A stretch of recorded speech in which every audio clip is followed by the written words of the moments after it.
Good evening. This is the September 10th monthly meeting of the Boston Civic Design Commission, and it's now called to order. My name is Mimi Love. I'd like to thank the commissioners for donating their time, sharing their valuable insights, and shaping the city of Boston into a more beautiful, sustainable, and equitable place for all of its citizens. The commission was established to ensure that the architecture and urban design of new projects in the city of Boston have a positive impact on the public realm. The open meeting law requires that I notify the public that this meeting is being recorded. The staff is now recording this session and it will be available to the public. Before we start any business, I would like to do a roll call of the commissioners present tonight. I do know that there is another commissioner and some of our commissioners may not be present, but let me call on everyone. Amy Chambers, if you're here, say present. Linda Easley. Present. Jonathan Evans. Present. Diana Fernandez. I think she's at another meeting. Shauna Gillis-Smith. Present. David Hassin. I believe he's not attending tonight. Mick Young Kim. Present. Kathy Kotorides. Here. Anne Marie Lubenow. Present. David Manfredi. Present. Catherine Morris. Good evening and present. Bill Ron. Present. Laura Solano. Present. Kirk Sykes. I believe he's out. And then myself, Mimi Love. Present. All right. And with that, we'll move on to approve the meeting minutes. And we have meeting minutes from the July 3rd subcommittee meeting, session B, the August 6th monthly meeting, the August 20th subcommittee meetings, both A and B. Commissioners, do I have a motion to approve? So moved, Mimi. And a second? Second. And I will call on everyone for the meeting minutes. Linda Easley, Yes. Jonathan Evans, Yes. Shauna Gillis-Smith, Yes. Mick Young Kim, Yes. Kathy Kotorides. Yes. Thank you, Kathy. Anne Marie Lubenow, Yes. David Manfredi, Yes. Catherine Morris, Yes. Bill Ron, Yes. Laura Solano, Yes. and myself, yes. The meeting minutes have been approved. And now we will move on to the report from Review Committee to see what new projects we'll be seeing this evening. Christina. Thank you, Madam Chair, and good evening, Commissioners. Per the regulations of Article 28 of the Boston Zoning Code, Planning Department staff have prepared the following recommendation for your consideration. Proposed projects at 300 to 370 West Street and at 647 Pappas Way, collectively referred to as the Reserved Channel Development, seeking Article 80 Large Project Entitlement, contemplates the development of approximately 1,739,000 square feet of residential, commercial, research, laboratory, and retail uses, and approximately 1,175 parking spaces in 8 buildings on an approximately 13-acre site. The site includes approximately 11 acres of ground leased from the Massachusetts Port Authority or Massport, and approximately 2 acres owned in fee by the proponent. The site is referred to as Phase 1 of a larger redevelopment effort that contemplates the development of approximately 6 million square feet on an approximately 42-acre site. An environmental notification form for the proposed master plan was filed with the Executive Office of Energy and Environmental Affairs on April 30th, 2024. The proponent filed a project notification form on November 17th, 2023, and Planning Department staff hosted a public meeting on April 23rd, May 8th, May 15th, and May 22nd, 2024. Planning Department staff recommend the Commission vote to review the proposed project. Commissioners, do we have a motion to review this project? So moved. Second? Second. I will call on all commissioners, starting with Linda Easley, Yes. Jonathan Evans, Yes. Shauna Gillis-Smith, Yes. Mick Young Kim, Yes. Kathy Kotorides, Yes. Anne Marie Lubenow, Yes. David Manfredi, Yes. Catherine Morris, Yes. Bill Ron, Yes. Laura Solano, Yes. and myself, Mimi Love. We will review this project later this evening. All right, so I think we're moving on. We have 3 projects that we are reviewing or voting on this evening. And I'm just waiting for the slide to advance. Here we go. So we have 3 presentations. And we're going to start with the Malcolm X Boulevard. It's in Roxbury. And the last commissioners who saw this project in subcommittee were Commissioner Evans, Morris, and Solano. So we'd love to hear from you first. But let's start with the presentation from the proponent. Good evening. D'Artagnan Brown from Embark. Thank you for having us this evening. We're excited to share the deck. If you don't mind, I'll pop it up. Can everyone see this? Yes. Yes. Awesome. Thank you. So we had a recent subcommittee meeting, which was very helpful. A lot of great comments. We folded that in. And we've also included the material we presented to the subcommittee to bring the full commission up to speed on the evolution of the project since we last met with you on June 4th. As a quick reminder of the site itself, it's at 10 Malcolm X Boulevard, which is a culmination of parcels that interestingly is both overlapped by planned Nubian study area, which was approved back in 2019 by the city, and also the Highland Park Architectural Conservation District. Given that, we've done a couple advisory meetings as well with the Highland Park Landmarks Commission and believe we're in a good spot there. For the site itself, the commercial building will be preserved. That has a half a dozen or so kind of nonprofit focused tenants within the building, which we will keep and kind of enhance. And we are looking to use the 2 existing parking lots for 12 residential homeownership units on the Dudley Street, more residential scale, which I'll get into. And then we have the proposed rental building on 20 Malcolm X. And we've since enhanced kind of the public space and network of tie-ins throughout, which I'll describe in a moment. We've also worked closely with the BPDA to reintroduce a curb cut that allows us to really bring the parking for 20 Malcolm X off of this portion of the site where previously it was coming off of Dudley Street, which was, I think, a key sticking point with the abutters and much relief there when we were able to do that. So what we heard from the initial BCDC meeting on the 4th was really around describing the neighborhood in terms of its density, height, and topography, understanding site grading and contours, the relationship of the Malcolm X Plaza to the network of open spaces surrounding it, the materiality of the building and how the building fits within the neighborhood context through the use of broader contextual perspectives. In the follow-up subcommittee on the 20th of August, we had some interesting opportunities with the expanded rear of the site and how we really maximize that and utilize this area, which we'll show and have new material on.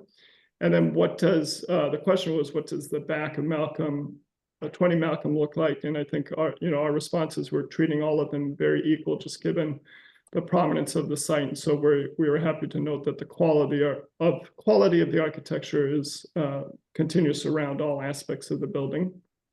And then lastly, just being right adjacent to Nubian Square, how does this site really help express the vitality of Nubian, which we'll show you.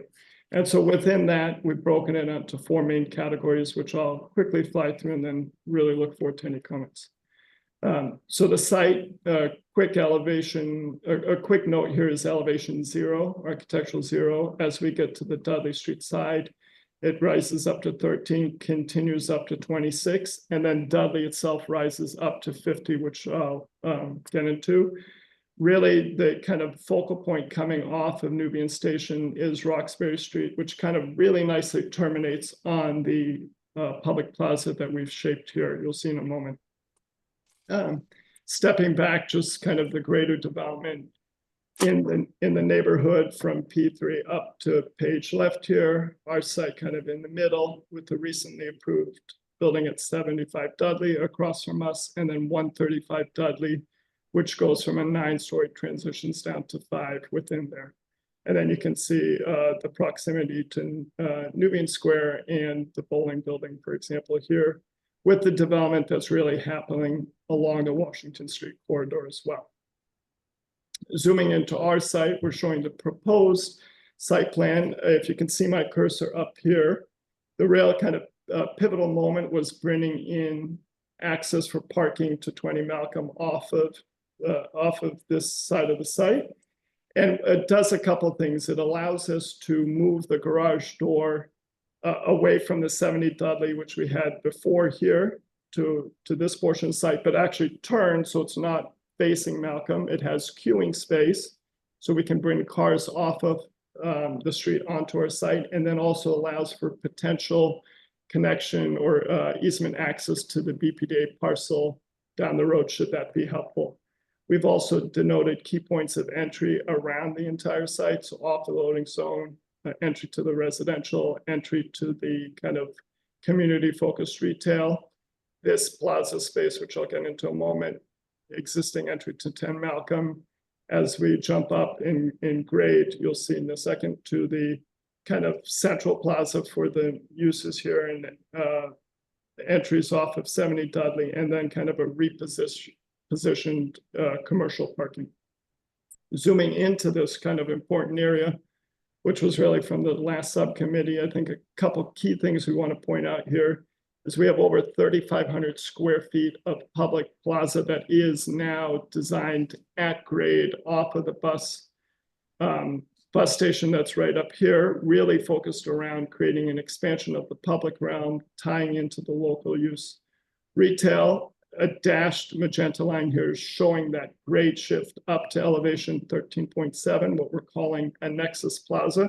So feedback from some subcommittee, which was really helpful, was this is truly kind of a central spot that allows for both rental tenants, homeownership condos, and commercial tenants to share and have this activated space that then works throughout the site, going into a more passive recreational space for the residential units throughout here.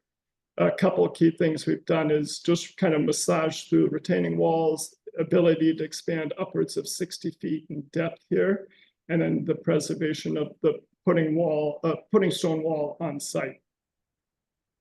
We've included this grading kind of 3D diagram, so it's showing off of this corner here at Malcolm X at elevation 0, which exists on the sidewalk, will be continued through the site, rises up to elevation 2.5 at the existing commercial, and proposed 0 elevation to keep all of our points of entry truly accessible and inclusive. On the west end here, you can see the entry to the garage. And then you'll note as we wrap around coming up Dudley, the kind of natural grade incline stoop entry into Malcolm X. Moving further up the site, we have a proposed stoop entry into 70 Dudley, which really picks up some of that character along Dudley Street further up here. Coming through this parking, and then we have a fully accessible points of access throughout. A key thing to also note here is the first level of residential units have been tied to the same elevation of the existing commercial, so that central gathering plaza is all at the same elevation. Just under 2 minutes, D'Artagnan. Oh, sorry, I'll move quickly. So within the activated program, you can see this is really uniquely positioned as truly public relative to some of the other spaces along Malcolm X. This is that central plaza that's off of grade here. I'm going to fly quickly. And then as we move up, you can see this is really that view down Roxbury Street. moving up to kind of that gathering space that serves both commercial, homeownership, and rental, moving throughout the site into more of the passive with the pudding stone wall kind of as the backdrop for the residential outdoor space. And then the character of Malcolm X, much more commercial in nature, with the dashed in 135 Dudley, our site here. And then looking at how this building kind of responds to 10 Malcolm X on the east end, kind of the residential Highland Park scale on the west end, understanding the details of the neighborhood, which you can talk to. This was our prior design, greatly enhanced by comments from this commission on understanding kind of how we look at the materiality. We pivoted to a magnesium iron spot that is a nod to it being new construction, doesn't look to compete with 10 Malcolm X, but is relative to the quality of the neighborhood. And then we've introduced this warm tone trespa that is continuous around the top floor with the setbacks, and it comes down in key moments where the warmth of that wood is really at points of entry to the building where the public engages. You can see that here at the residential entry, bringing in that brick pointing detail, the warmth of the wood carries across. And as we get to the west end, picking up the character of the townhouse scale. This was the prior design. Now we've brought that warmth of the wood through, where we had kind of the display of the bays. We introduced the warmth there. You can see here to the west end where we have the new garage entry. It's allowed us to also further articulate the west end of the project. And a lot of this has been through meaningful workshops, 2 years in a row now with Youth Build, where we actually took our public plaza, had the students, local students really help in design and have a workshop in the office. That coupled with 1% Gallery, who's done a lot in the neighborhood, has really allowed us to kind of design this enriched space. That's kind of that key nexus point off of Nubian. And on the Dudley Street, really looking at an expanse of the kind of contextual narrative here, terminating on the west end with the Marcus Garvey apartments, which are around 70 feet in height and at elevation 50 relative to our elevation 26, so much taller in scale. And as we look at the Dudley Street building here, picking up on the rhythm of the street, the points of entry, I think feedback was it was too monolithic or single volume architecture. So we brought in a kind of townhouse scale, warmth of the materials, refined palette of the brick and the natural woods to really play off the neighborhood at 3 stories here relative to the 4-story context across the street. This is a view back up Dudley, kind of really looking at how that ties in. A couple sections here really showing the relative heights of Malcolm to Dudley, the separations between our project and the homes on Dudley that we've really worked through with the abutters, and a series of contextual views kind of moving throughout, which I can come back to, but really aerial down with that public plaza terminating off of Roxbury Street, swinging back up Dudley, looking at our proposed ownership and rental, and then a further up aerial view of this kind of main view coming down Roxbury Street, culminating at this public realm plaza. And with that, I hope I ended on time. Thank you all. I apologize for being quicker. Thanks, D'Artagnan. Commissioners, comments? And just as a reminder, Commissioner Evans, Solano, and Morris were at the last subcommittee meeting. Sure, I'm happy to kick us off here. Thank you for the presentation. I think it was exciting to see this on the 20th back in August, and I think the discussion we had then, I think, was helpful and sort of illuminating just in terms of, I think the quality of what you're doing makes a lot of sense. And I think, you know, we were kind of talking about how can we just better understand and hone what's happening here at this plaza relative to what it means to be kind of in a specific neighborhood. And it's nice to sort of see some of the kind of context work that you've done and work with the community on to that end. But yeah, I think ultimately this is a smart project. I think there's a lot of nice moves. I think that additional context with regards to the masonry detailing is helpful. Yeah, I'm curious why you changed the color of the second massing there. I think it looks good, and yeah, no, overall it's exciting to see this project, and appreciate the development. Thank you. Thanks, Jonathan. I see Anne Marie Lubina, you have your hand up. Sure. Thank you for the presentation. This is the first time I've seen the project since the initial full commission hearing in June, and I just want to commend you on the work that you've done. I think this fits into the context very well. First of all, your presentation was very clear. You were very responsive to commissioners' comments.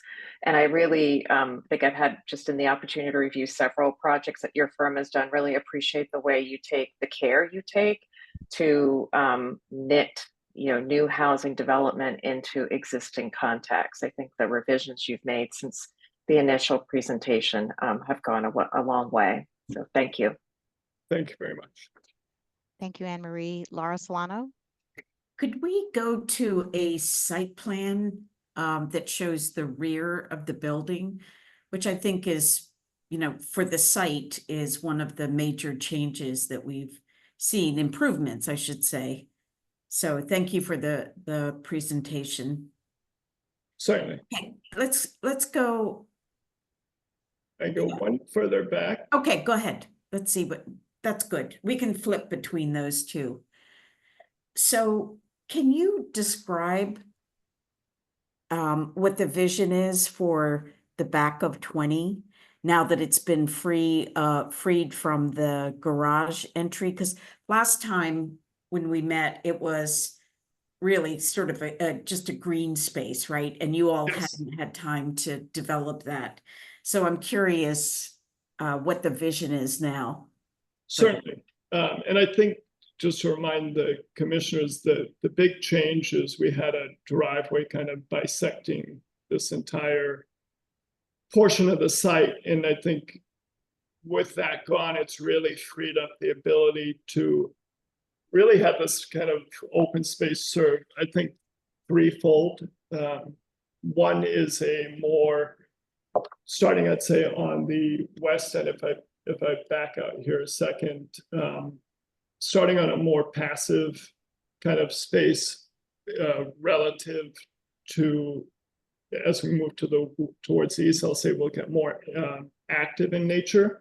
And that's, I think, for a couple of reasons. One is we've spent a lot of time actually in each of the homes that surround us directly, understanding their kind of, concerns naturally with development coming into the area. And I think some of the key takeaways we got from the home specifically here to the west is just their kind of privacy. And so what we thought here, Laura, was we do have kind of a point of access to a couple private patios, but the idea that, you could set up a zone here to do, it's a more passive look at the public, at the kind of lush space here, which I'll show you in rendering. It may be helpful to go there. And as we move to kind of the middle section that taps off the amenity, this is where there can be a little bit more recreational in nature. And then as we come to the east end, it becomes much more active in nature. And I think that's, not only ties into the programming of the actual buildings within it, but I think is cognizant of the neighbors next to us as well. Yep. And if we do that, I think a couple key things you can see here. This is that kind of pudding stone wall. We're calling it a secret garden. It's meant to be a little bit more of an urban oasis, just given the heavy activity of Malcolm, so naturally acquired on Dudley, but it is kind of this little oasis that residents can escape to. And then this Nexus Plaza, it's really like an overlook. It does go from elevation 13.7 down to 0. So it's kind of looking over that public realm into Dudley. Yep. And this is where we thought, really good feedback from the subcommittee. Can that serve as kind of a central gathering inclusive to rental, ownership, and commercial? Yep. And so, whether we actually have a grill there or not, and is that feasible, our thought is, can this be a great moment for different walks of life within the community, within this kind of direct community, come together and share a central plaza. So the thought was, it was less about, more grass. I think that was a unique comment from Jill in really helping us say, how can you put an active program here and let the passive be towards the west end? Yeah. And we did a couple key things. I think after we met with you, Laura, we had another follow-up with BPDA, both Jill and Sarah from Disabilities, to kind of refine this with the idea that the single point of entry to the commercial is through an ADA accessible kind of, graceful ramp, and we're not separating points of access. So we've really cleaned that up to, I think, be quite effective and allow a couple points of access to that central space. Yep. I just have one comment. First of all, to the west, I think that makes complete sense. But I'm wondering about the area to the east of the new entry on the backside, and whether or not that should be completely green. And the reason that I'm saying that is you have a pretty large population certainly in 20 Malcolm for sure. And I'm wondering whether or not you could put another terrace, a harder surface or granular or something, so that there's not only the front, I'm sorry, the side of it. Yep. Because it kind of becomes it's not very useful right now, right? You're talking about the central zone right here. Yes. Yes, certainly. Yep. Because it's not a very useful space. It is a transition, but I think having maybe some more places to occupy there, they don't have to be as hard as the two spaces that you already have, the Nexus Plaza and the Public Plaza.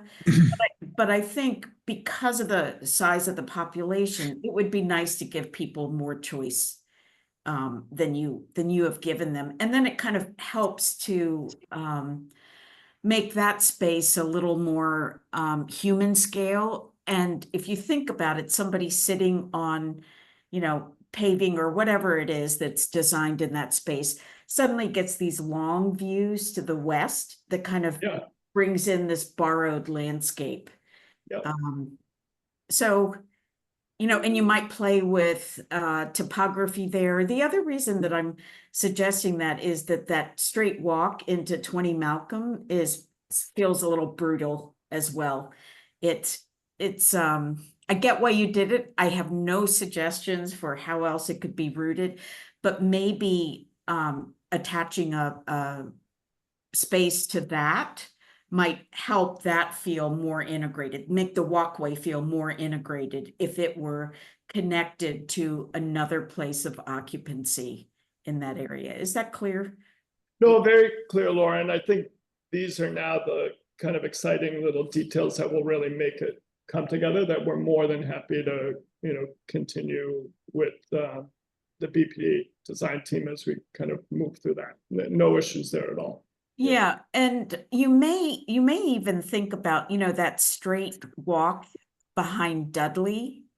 There's a retaining wall, right? Well, I don't know exactly what the difference is between the lawn area and that, but maybe the chance is to, instead of making that just a straight walk, to push out that wall a little bit, or, maybe attach a space to that you have access to the lower level, fairly easily. Could spill out a bit.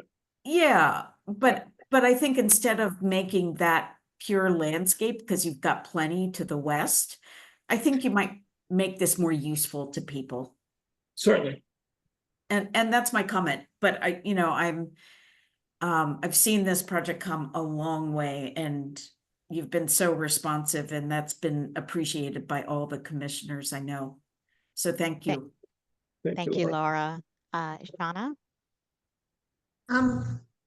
Laura kind of took my comment. I was looking at it from a different perspective. First of all, I wanted to compliment the project not only on the kind of detailing clarity in the architecture, but also in the detailing clarity in the landscape, which we don't always see it as frequently. So I really appreciate it. I appreciate the sense of scale. I was coming at the same comment that Laura said, but from a different perspective, in that if the Nexus Plaza really is the Nexus Plaza, it feels like it doesn't quite have enough space. It feels like a couple of a group or a few people, but it could easily be, particularly if you have a grill, then there's going to be heavy competition. So the idea of sliding into that green space a little bit with more a different accessible route in as well, that you don't have necessarily, if possible, I don't know if it is, but in addition to the one by the 10 Malcolm X. But I think, again, having more variety of space and just having more space, because I think it's going to be incredibly popular and busy. And I do, well, I very much love the passive green area. I think some of it could be sacrificed. So it's pretty well the same comments that Laura said. So thank you. Thank you. Thank you, Shauna. David Manfredi? First of all, D'Artagnan, I think this is a really wonderful project. I haven't followed it as closely as some of my fellow commissioners, and I appreciate everything they're saying about your responsiveness. I have one small comment, and that is I'm so impressed with the level of detail in the brickwork. I think that you're recognizing your context and at the same time making modern architecture. And I really do appreciate that. So here's my one sort of picky comment. I don't understand the Trespa. It feels thin to me. It doesn't feel like up to the same sense of substance as the rest of what you've done here. This is clearly a modern building. I don't know that you've got to warm it up, and maybe that's my personal opinion, but you've done so much good work here, and I think that actually dilutes it a little bit. And I would suggest, and I know you've got probably some constraints at the top of the building around weight, but I think there could be a better choice in that materiality. But I think this is a great project and appreciate the care. Thank you, David. And certainly happy to keep vetting that. I think the key driver was ability to tie portions of the building together. You know, maybe the actual Trespa is not the right pick, but it was to kind of play off of the brick points of entry down to engagement. So maybe it's a different cladding material, but I think we were honing in just on that color, on the tonal shift to be that connector. And certainly we'll continue to look at that specific material. I'll piggyback onto those comments too, because I also think that the brick detailing is really what makes this project, really stand out. And I'm sure there's more to study, but, maybe some of those textures are really giving that depth. If you go to an elevation, you could really see the textural changes. Maybe the entrance is a little bit much, but I know this is where you are in the process, and truly, truly appreciate it. I am going to also pick on one little thing that I saw on the west side. If you can go to that perspective, you have at the entry garage, you have flat panels. And I'm just, I know you have ambitions for art somewhere in the project. I'm not sure they want to even really be in those recesses that you're showing there. But maybe that's just a flat brick wall with a beautiful mural at that location instead of trying to emphasize the architecture that's not really supporting, what's happening behind the garage. But I think a really cool mural at that corner could be a really nice a nice signature moment. That's an awesome suggestion. I really valid, Mimi. I think we carried the rhythm of the storefront we have to like the bike workshop, and with the pivot of the garage entry, we're tucking parking right there. So I think bringing in kind of another play off what we have as a backdrop to the public plaza will really help tie across the site. So we'll make that edit.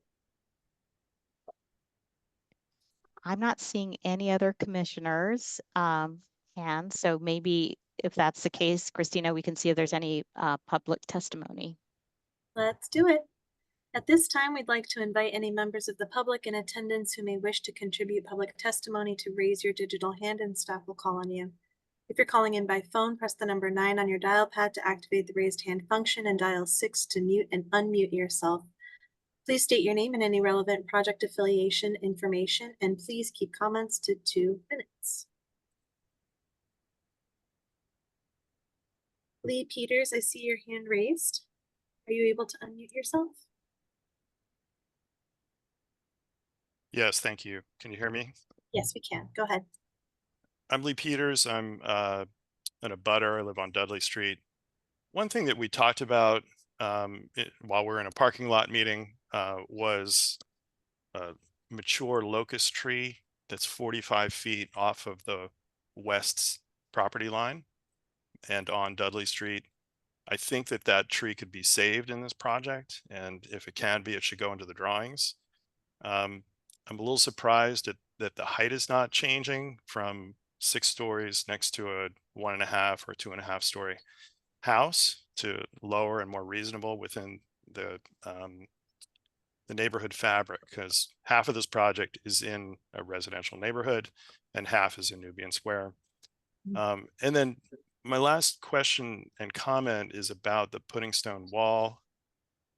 It appears that much of that is being taken down from the existing. Can we get an answer for what's happening to the pudding stone wall, please?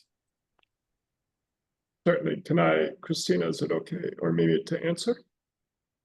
Yes, go ahead. Yeah, certainly. So I think with the removal of the driveway that was cutting through the site prior, we're actually able to really take the last 15 or so feet and turn it so it stays within the site, literally in its same relative location, but instead of being a single line, it's got an L shape to it now. So we are going to reuse it in place and keep it there. Okay, thanks. Thanks for the clarification. So then we're down to a mature tree and then the building height.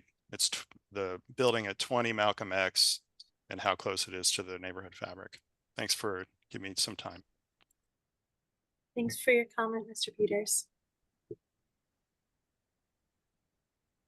Commissioners, at this time, I see no additional hands raised, so I'm going to close the public testimony period. Maybe if we could have D'Artagnan pull up a site plan, maybe we should just let us know where this locust tree is to see if there's any suggestions that we can have from the commissioners on thinking about that. There is one comment as you're bringing that up that I wanted to note, and it slipped my mind, which was the elevation of 20 Malcolm is lower, obviously, than Dudley Street, and we understand that section change. And I see in your renderings, you have all of the mechanical penthouse really nicely organized. And I want the staff, the planning staff, to hold you to that, because it's going to be very, very, very visible from higher elevations. And I just think that's really important aspect. Certainly. But that's a minor detail. And if you could just point out where this tree is, I think that might be helpful. Yeah, so the tree, if you could see my cursor, I'm just going to start at the bottom page. It's right around this area right here. So we've looked at a couple schemes on trying to save it. I think the balance really was moving loading and access away from the neighbors. In a prior scheme, we had kind of loading transformer, etc., up to the west end abutting the residents here. So all of that's kind of shifted east and allowed for a really much better buffer planting between our property and the residents here at 5658. You know, we'll certainly continue to look at it. We personally like the tree itself. We're have done a good effort trying to save as many as we can. We've gone through kind of the calipers and all the net gains that we have, but that's, we just didn't want to promise it, get there and start work and say, oh, sorry, the tree is gone, without making sure we can actually keep it. So we're happy to have that kind of as a note to the project that, we can further study it. If we can get it to work, we would. Thank you. So commissioners, I'm wondering if somebody could think about a motion. I feel like the comments that are left or the design issues that are left pending are around landscape. And so if there's a motion that somebody's willing to make, so we can take a vote.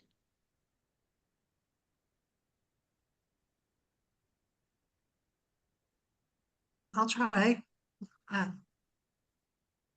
I would like to make a motion to approve the project with the recommendation that the proponent work with BP or with the planning department staff to explore the, I wouldn't necessarily say expansion, but explore the expanded inhabitation of the green area behind the 20 Malcolm building, and look at possibilities for keeping the honey locust.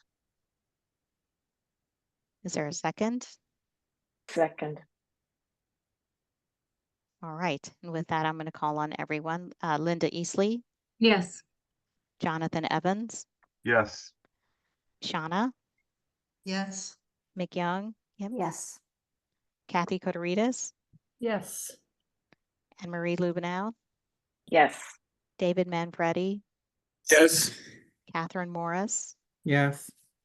Bill Ron, Yeah, yes. Laura Solano, Yes.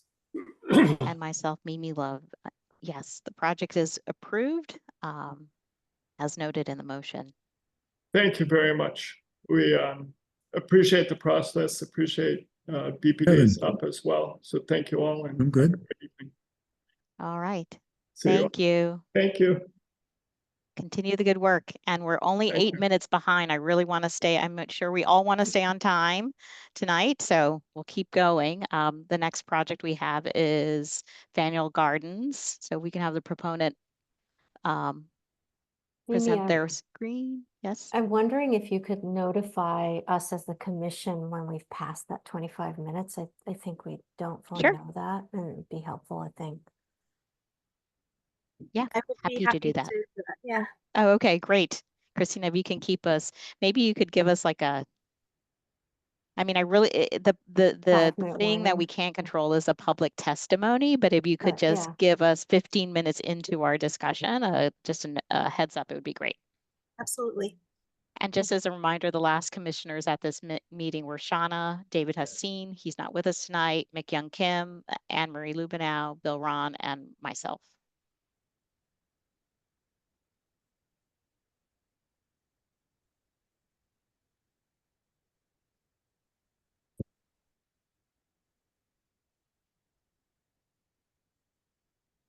Have all the presenters been promoted? Are you guys ready to present? Good evening, everyone. I believe so. Franz, Yes, I'm here. and Andres, and Jen. I'm here. Great. You can take over, Franz. Okay, so let's start directly with the next slide.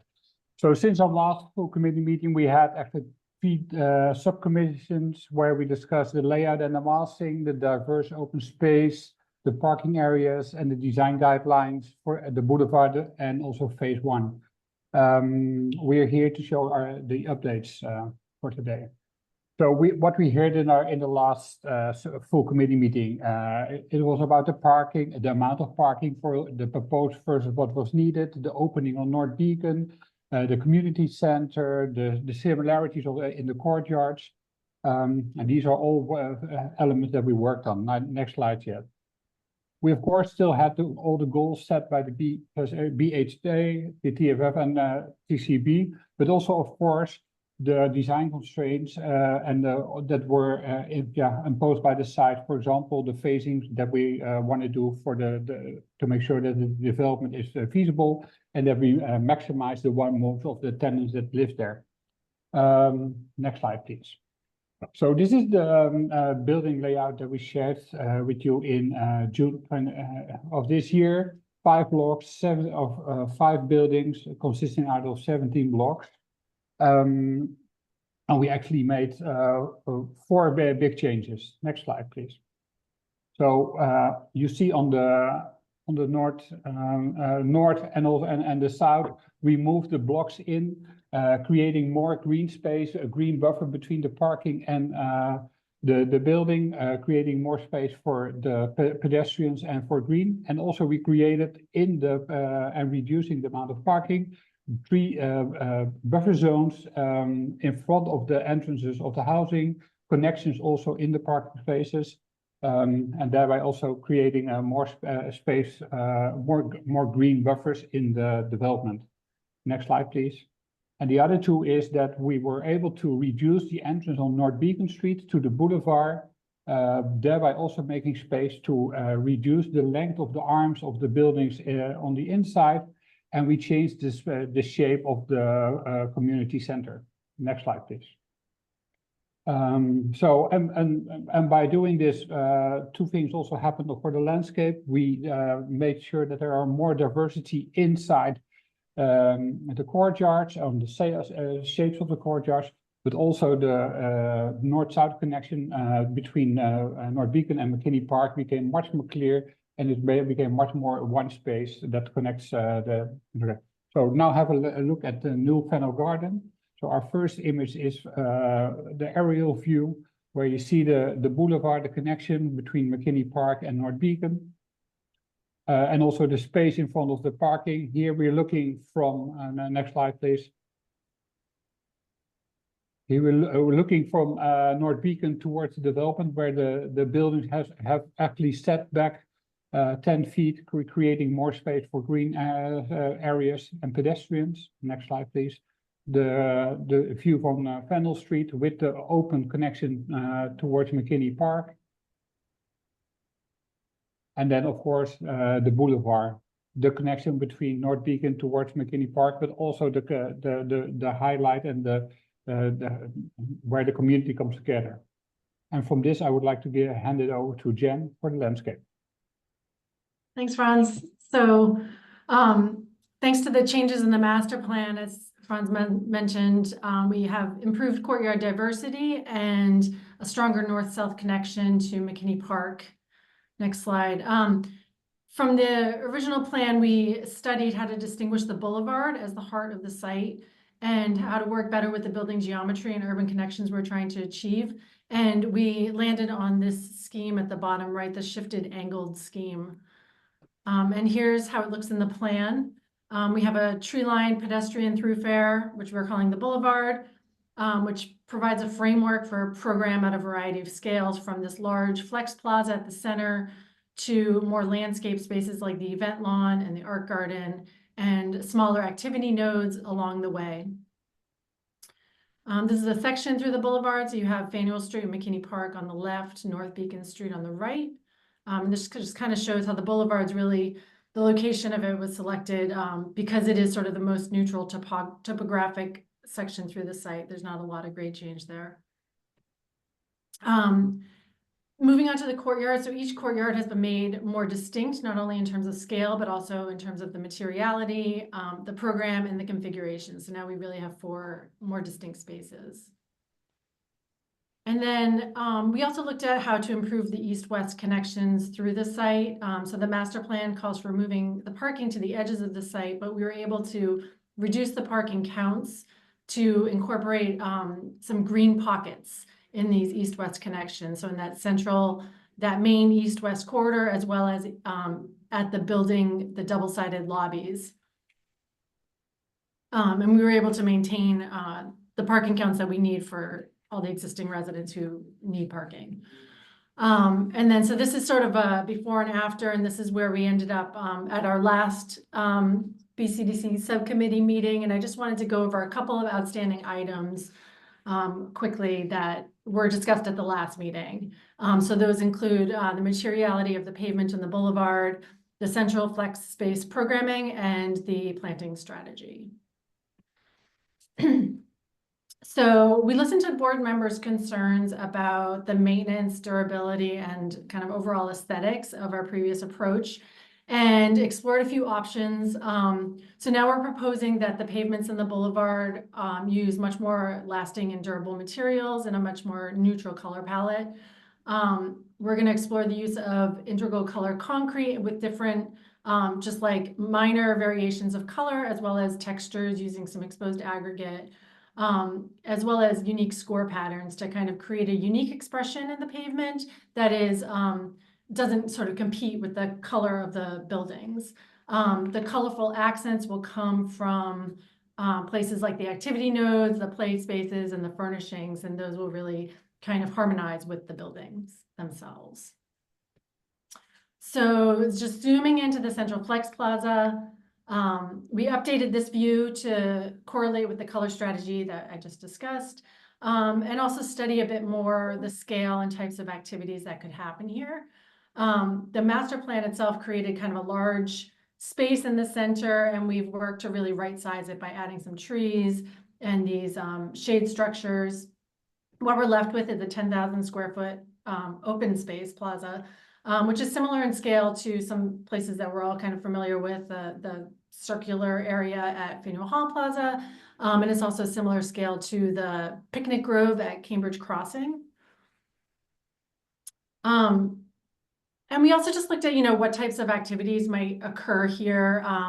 There's all types of gatherings that would likely happen, and some that we can imagine and some that we can't. And these are just some that we thought of, everything from kind of a quiet Saturday morning to the annual Unity Day, where the residents, bring in bouncy houses and tents and grills and food trucks, and, hundreds of people show up. And then just touching on our planting approach, similar to our pavement approach, we really wanted to clarify that our planting approach is going to embrace a similar restraint. We know that plants tend to put on a show in the spring and the fall, but we want to make sure that the colors really complement and harmonize with the buildings, while really just emphasizing, greens and textures and, more neutral colors like whites and light yellows that work with the tones that the architects came up with for the buildings. So now I'm going to hand it off to JGE to talk more about phase 1. And this is just a quick reminder of our 5-phase master plan approach. Phase 1 is in the bottom left, and the light blue shade is what we're proposing is temporary landscape to meet with existing condition. Just under 2 minutes. Okay, thanks, Jen. Okay, so our building design is really a response to the design guidelines that were developed during the master plan. We focused in a number of these guidelines, but mostly in sort of, a few of them. One of them being the clearly defined volumes. Here you can see A, B, C, and D. Next slide. But also, as we developed the concept, we wanted to see how these volumes related to different parts, either of the Faneuil Gardens, the neighborhood, or the future developments on North Beacon. Next slide. Some of the guidelines too also talked about special facets that looked at the boulevard as a way to activate the boulevard. Next slide. And also how to manage the color as a way to illustrate what's happening inside the building and create human interest in the detailing. Next slide. Another portion of it was we looked at precedents and we looked local precedents and international ones as a way to bring in texture, different types of fenestration, and more importantly, the color and how to detail and approach color for this building. Next slide.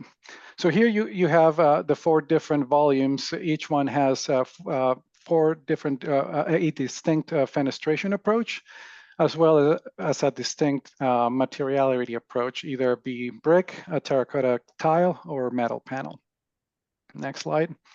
So now we're jumping into the elevations. I think what I would like to highlight here is that our approach was to add some detailing to the first floor, and then contrast that additional detail that we had on the first floor with a much simpler approach on the upper floors.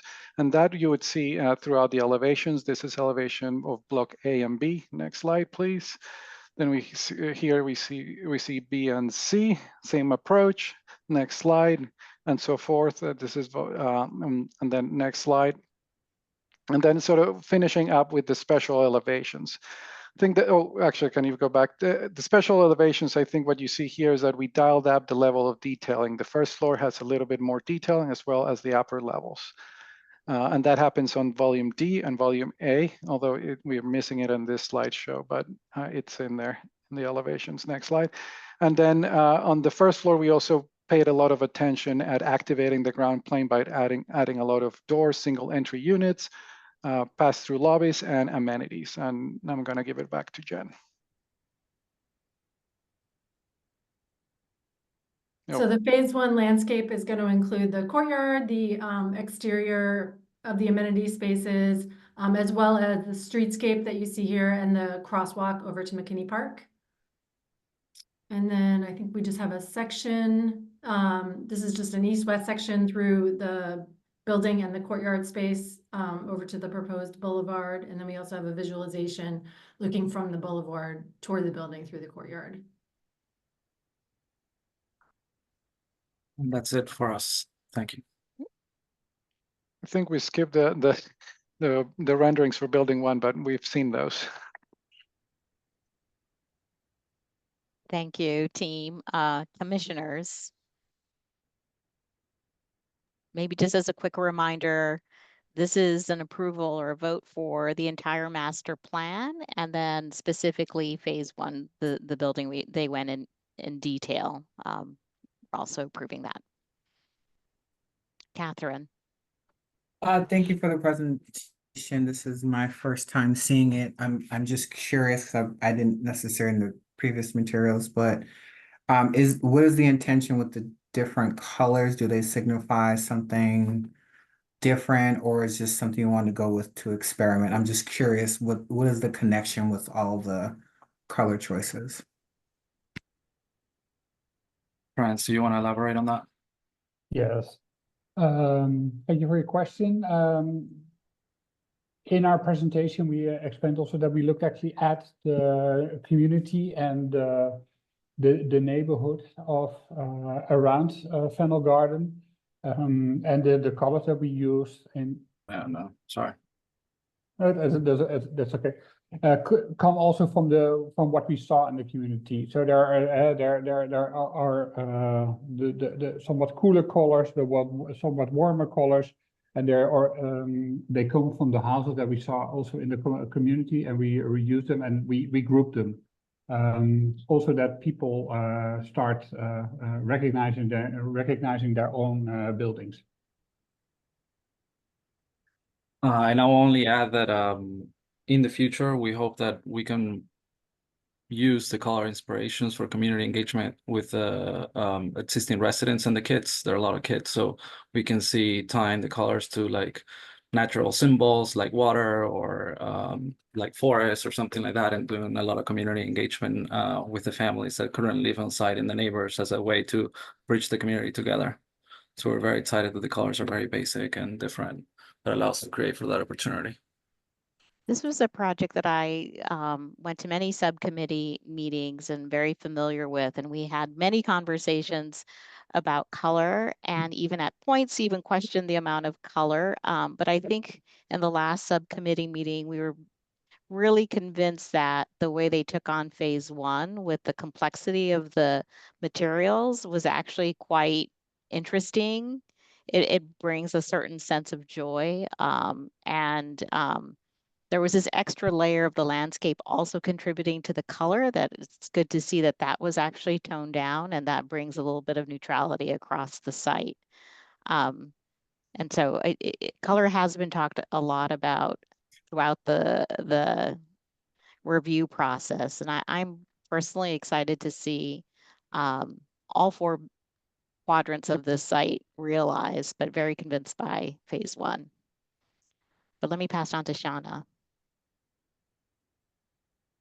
No, you're on mute. Sorry. So I quite love this project. I think it's an exciting project. I think it's a little bit of a tricky project. I want to talk about the landscape.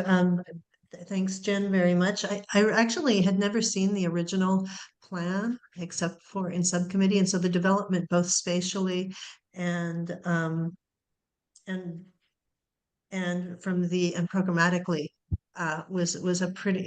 was quite a significant development. And then in terms of the development since the last committee meeting, I do appreciate the finding a color, be it a neutral tone, that will last over time. I think the idea of the accents with the rubber surface and with the street bond is a nice idea in addition to the furniture. I think it's just important that the community is aware that those things will have to be replaced over time, as I know that you are, or I know that you know that, but in general, I'm very excited about the development of the project. And and the other thing that I did want to say about the tricky part is that I think that the building one is quite masterfully done, from my understanding in terms of its material and its composition. And so going forward, I think the trick will be, how do we have the same excitement and elegance without it being a collage of materials. So it may be the same materials, but in a different color tone. I think there'll need to be a level of consistency to kind of ride that edge between excitement and too much. So I'm looking forward to the next phase. So that's my comments. Thank you, Shauna. Jonathan Evans. Yeah, thank you. That was a kind of a great segue to what I was kind of going to say here. I think looking at the architecture, there's something that's really exciting about the diagram and about the sort of purity of the moves. And I guess I want to make sure that the goals of the master plan for this project can kind of carry out through all 4 of the buildings. And also I do get perhaps a little anxious, understanding some of the tight margins we all have to deal with sort of with architecture here and budget for detailing. If we can actually afford to kind of ensure that you kind of get this level of crispness of the detail, because when there's such a purity to the form that I think without that level of detail, I think the architecture will be lacking. So I'm excited about what you have, and I just want to make sure that you can kind of commit to it and carry it all the way through for this building and the others as well. And yeah, I guess I want to also commend you on a process that yielded this master plan that is aspirational, that does that is sort of rooted with understanding place and community and people, but doesn't necessarily have a preconceived notion about what that ultimately looks like formally. So again, this is really exciting, and really want to see this all come to life. So congratulations, great project. Jonathan, I really like your comment about, the quality of materials in these simple volumes. We definitely talked a lot about that. And David, tells us that, this is going to be the outcome. And so we talked about it in subcommittee really being a project to watch because of the tight margins, and to see how we can all learn from it. Yeah. But I really appreciate that comment. Laura Solano. This is the second time that I've seen this project. I saw it in a much earlier version, and I have to express my appreciation of the shifts that were made in the buildings, and moves like the 2-sided entrances, which will give views through to the landscape. Could we go to the before and after site plan? I mean, what you've done, no, the landscape, I'm sorry. This one that has 2, yeah, great. So you've just made so much more room for the landscape, but I think in doing that, the landscape has missed something. That gesture that you had on the left hand of that kind of sweep that goes from one end to the other felt awkward with the buildings in the configurations they used to be. And I think you've lost the opportunity that brings of that sweep that goes through. I think that was a good instinct, but the buildings didn't support it. And now I feel like the buildings do support that. If you are truly looking at trying to make that connection between top and bottom, you need to think about how people move through space, through landscape. And I think that you've got some pinch points. So you come in, I'm sorry, what's the street to the top? North Beacon. North Beacon, thank you. So you come into North Beacon and you end in sort of a smaller plaza, and then there's a pinch down into the bigger area. I think if you return to a gesture that is more similar to the previous plan, that this will actually become a much more flexible space. I think people will end up walking across the landscape because you haven't given them enough room to do that. One thing I'd like to look at again is the grading, because the grading is significant, and I don't see that represented in the perspectives or even in the plan. The perspectives are the way to see it. So could we go to that plan where you have the numbers for the grading? We have some building elevations if you want to see the building elevation, but I'm happy to also just show the landscape with the grading. Yes, that the landscape with the grading. Let's start there for sure. So could you explain that a little bit more? Because if we're looking at the go ahead for the master plan, I'm still not sure how across the entire site the topography works. And I may be wrong about this, but I think somebody said that there was 20 feet of grade change from right to left. I don't know if I'm misremembering that. So if you could sort of look at it, explain how that works in the master plan. So we're looking at phase 1. Yeah, Jen, do you want to go for I'm it? happy to take it. I don't know if I'll be able to. I can talk through the master plan on this slide, even though this is just a snippet of it. So essentially, the 20-foot grade change is between the lower left of the master plan at Faneuil Street and the upper right of the master plan at North Beacon Street. So it's sort of a diagonal. And then the kind of lower right, upper left, those are kind of our lower points. And then the center of the site is really like where our lowest low point is. So our significant grade change happens at the edges is basically what I'm saying. So like on the western edge, we're at like an elevation of 34 and we go down to an elevation of about 17 at North Beacon Street. And then it's a little bit less dramatic on the eastern edge that you don't see here. The boulevard is right in the middle, so it kind of splits the difference, which is nice. It's higher at the street edges, so Faneuil Street and North Beacon Street are sort of the high points of the boulevard, and then it slopes down about 6 or 7 feet to the center, and then slips back up to the other high side.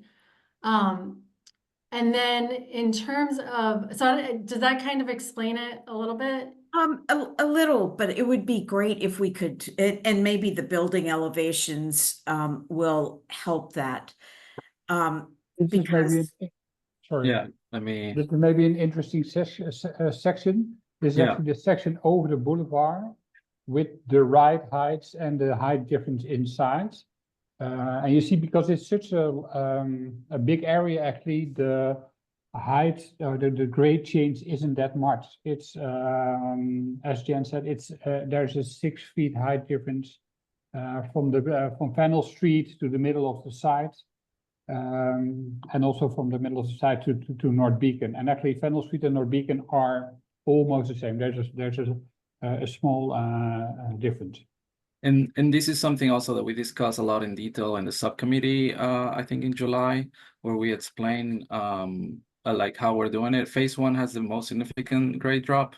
Like in the boulevard, there is very little change drop given the distance of the boulevard. but you can see on this one, for example, this is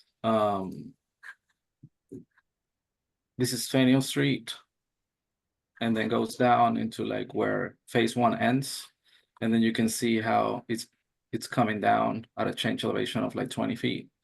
So No, that's a lot of grade change though, and I know. Yeah. I don't know that the perspectives really show that. The perspectives of the landscape show that. But with the caveat that this is the most significant, I understand the that. most challenging one. Yep.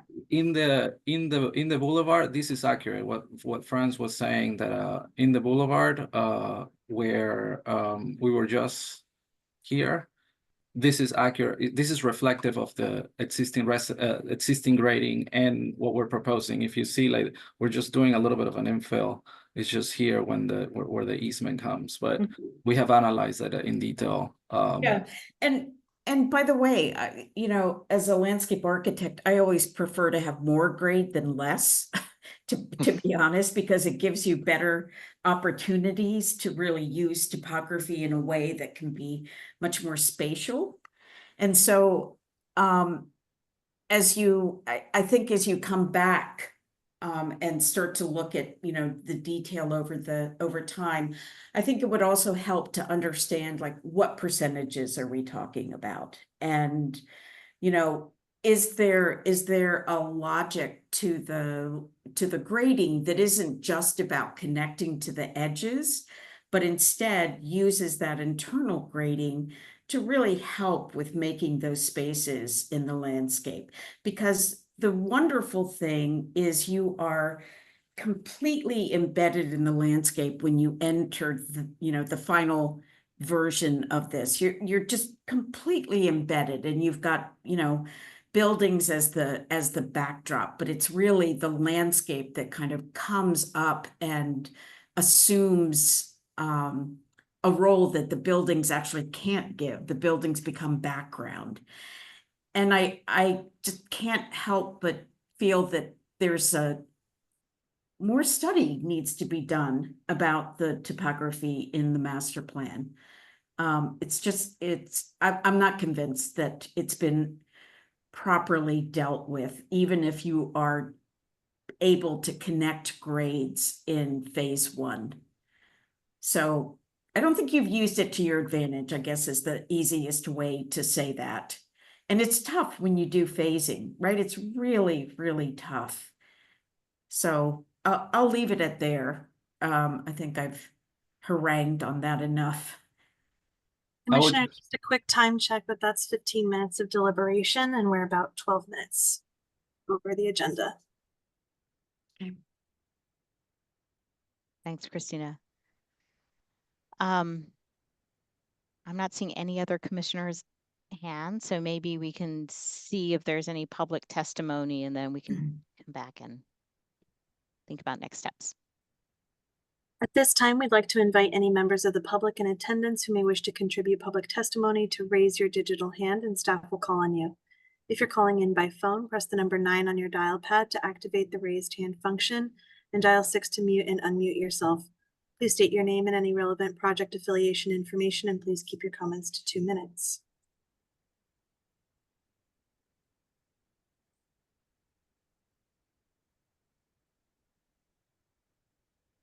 Commissioners, at this time, I see no hands raised, so we're going to close the public testimony period.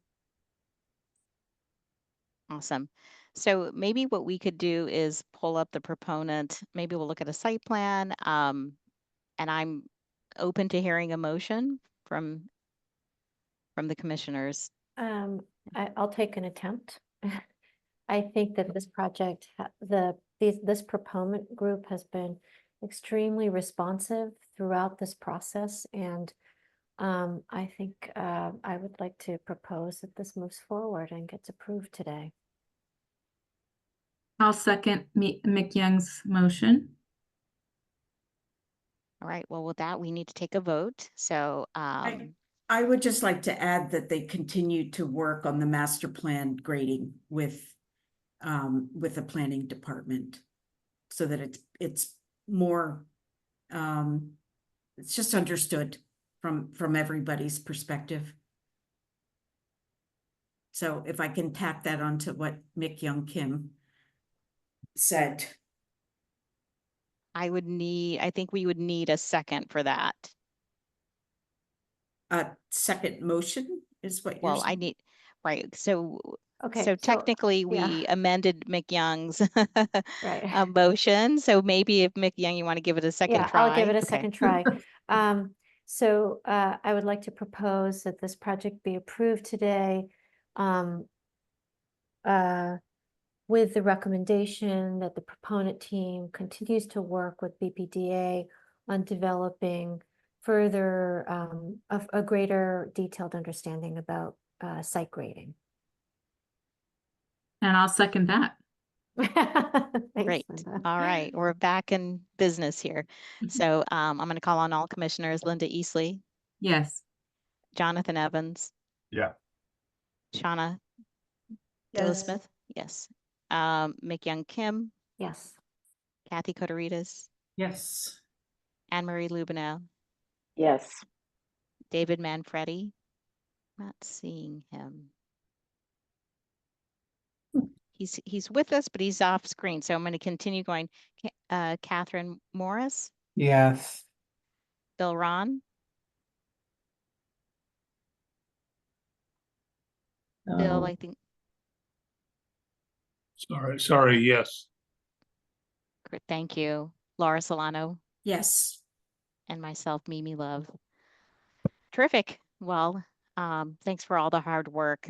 Your project definitely improved, or at least we better understood it over the course of time, but I do know it has improved, and we look forward to continuing developing the project, and in particular, the grading solutions. Thank you. Thank you so much, everyone. I Thank you. appreciate it. Thank you very much. Yep. Bye-bye. Can I just ask, I'm worried about the clock. We've got an Article 80 discussion at the end, and which is, I assume, to be important. And we have two more projects.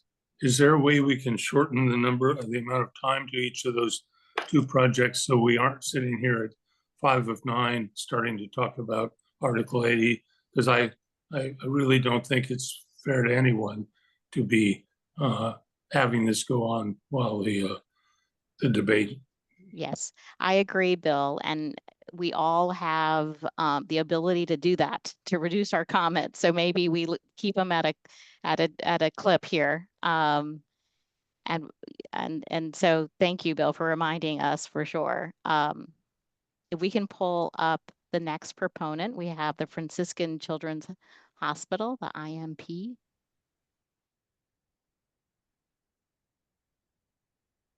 Thank you, Commission. So this is the presentation for Franciscan Children's Hospital Institution Master Plan and Large Project Review.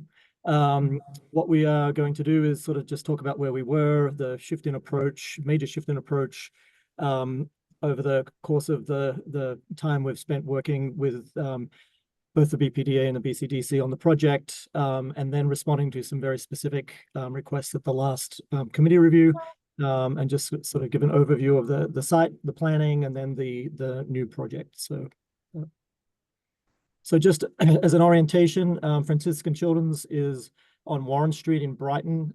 It is between Cambridge Street and Commonwealth Avenue. It's a connector road. It is characterized by these large institutional buildings around it, including Brighton Marine, Boston High School, Boston Green Academy. Franciscan Children's has not been significantly developed over many years. So the campus is really not suitable for the work that they do, which is really important work, working with some of the most needy children in both behavioral health and physical rehab that we have in the city and beyond. Where we were, and I'm trying to go quick as well for time here. Where we were, we were trying to develop a single phase project on an open part of the site that seemed like the logical place to place the project, building it in a single phase. And we were presented this. We had obviously struggled with the idea of putting a very large state-of-the-art medical building on a campus that is really not scaled at that level. And so after multiple consultations with BPDA and BCDC, we looked for a different approach as to how we could develop the site. And so you can see where we were, the original site close to Warren Street with a 6 or 7 story building. What we decided to do was move the project to the rear of the site, build it in 2 phases, which would enable us to demolish a building. To build the second phase, we have to maintain operations on site, so that we could actually really unlock the site and realize the full potential of the site from a master plan perspective. Obviously, we've been through that in some detail. We've been at a number of committee meetings. The last committee meeting, there was really 4 main criteria, which was integrate the character of Warren Street public realm landscape architecture into the rest of the site. Our canopy was a freestanding canopy that appeared to conflict with some of the massing of the building, so relook at that. Evaluate a logic of our punched openings in our walls, our brick, and then look at our penthouse massing to have a similar language to the rest of the building. So they're very specific things that we're going to touch on today. And with that, I'm going to turn it over to Jim Haru to talk about the site plan and landscape plan. Thanks, Martin. Well, the theme of the site design actually parallels the mission of healing the patient by healing the site as well. There's a lot that needs to be done. You probably saw that in Martin's image. The building is covered with parking and buildings right now. So, and this would include the public realm too, by physically and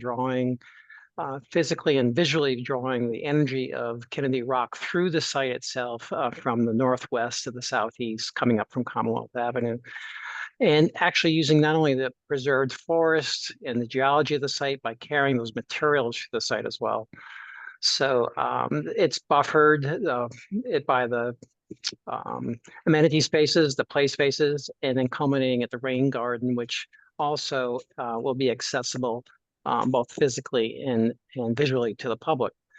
Along Warren Avenue, there's a 16-foot wide public realm, very generous, with art placed along the public realm that will visually connect accesses both on-site and off-site in the attempt to deinstitutionalize Warren Street, which Martin also mentioned, and also mitigating the site runoff as well. And so not only healing the patient, healing the site, but also providing a sense of calm to the public as well. Populating a furnishing zone with seating and art and bicycles. And you can see here culminating at a crossing, which will hasn't fully been determined exactly where that crossing will be on Warren Street, but basically we're looking at the connection at the rain garden itself. So site circulation itself, we're restricting the service and the delivery to the periphery of the site. The inner loop would basically be for the patients and family, and parking, staff, and user would be is highlighted with the cyan lines carrying through the site, and probably as important with the dashed cyan line connecting the public from Cambridge Street to Warren Street and onto Commonwealth Avenue as well. And you can see a suggested crossing at Warren Street as well, which is still being looked at with Boston Transportation. I think it's back to you, Martin. Thank you. And I think just sort of talking through that, there is obviously a lot of complexity to these programs. Obviously, being a behavioral health hospital, we are required to be very careful with security and access. So this diagram shows really the urban wilderness that's part of the site, which will be maintained and act as a buffer to the residential neighbors to the north and to the east. And we have, obviously, as Jim mentioned, that expanded public realm with visual and physical access into the rain garden area, and our areas for parking and just sort of site access. Inciting the building, there's this really sort of gentle curve in Warren Street that actually provides this sort of visual access to Kennedy Rock and that urban wild, and that visual access is going to be opened up again. The current buildings block it, and really gives us the opportunity to sort of open up the site. So the overall sort of partie or diagram of the building is to be this sort of gently flowing facade that sort of starts to dematerialize at the ends of it as it hits the landscape, and just sort of gently acknowledges that axis while allowing us to build in the footprint area that's available to us. We're also looking to activate the ground floor so that the ribbon, and again, it really trying to deinstitutionalize this as a children's hospital. The idea of that the public spaces or the semi-public spaces such as cafeterias, lobbies, and some of the larger therapy spaces would be on the ground floor and allow that ribbon to float above the ground floor and really activate the connection to the Kennedy Day School, which is the building that will remain on site, and allow that direct connection to the sort of therapy gardens and some of those more clinical type outdoor spaces that we're going to include as part of the project. And then I think the other thing just to note is those 2 red boxes on just above the cafeteria are the main elevators of the building, with the idea that orientation in these large healthcare buildings is really important, that as you come up the elevators and come off the elevators, you're really connected to the main axis going across the side and back to the landscape, looking across that ribbon facade as you experience the building from the interior.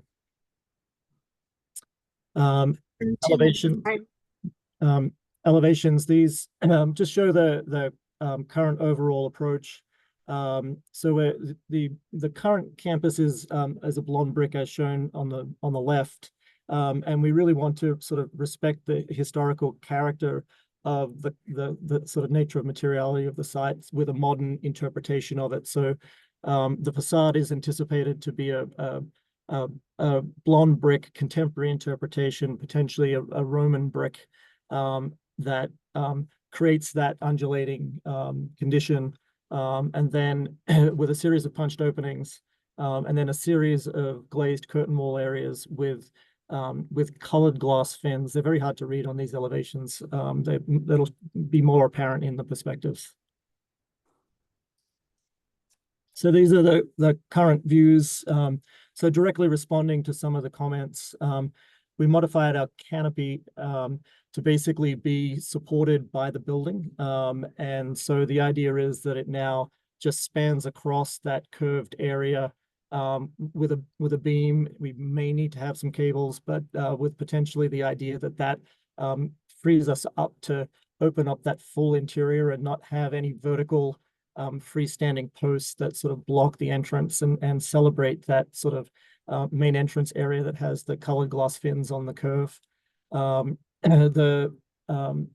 The roof screen, we actually moved closer to the edge of the building and placed a screen in front of what is the penthouse to create this sort of stepped effect and tie it back into the facade and change some of the elevations of the brickwork, just to subtly allow it to integrate better with the overall sort of design approach. And then the punched openings we've simplified, and one of the complexities of a healthcare project is the programs are very difficult to determine, but the idea being that the punched openings are going to be simplified and not draw as much attention to themselves as the other aspects of the sort of free-flowing brick and the colored glass areas of curtain wall with the colored fins. That's time, Martin. Okay. You want to flick through the next couple, Crystal?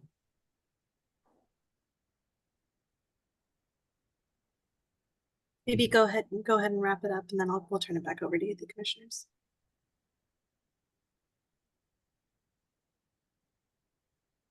That was for me, sorry.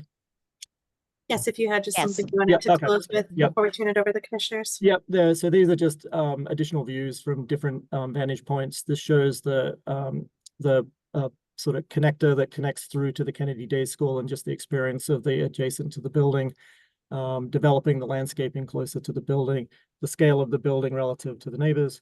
And then this is important, it is built in 2 phases. And the anticipation is just because of DPH, it will probably be an 8 to 9 month delay. But the anticipation is it will move straight into construction of the second phase. If for some reason there's a longer delay, we'll work with the BPDA as to how to address that facade that gets covered in the second phase.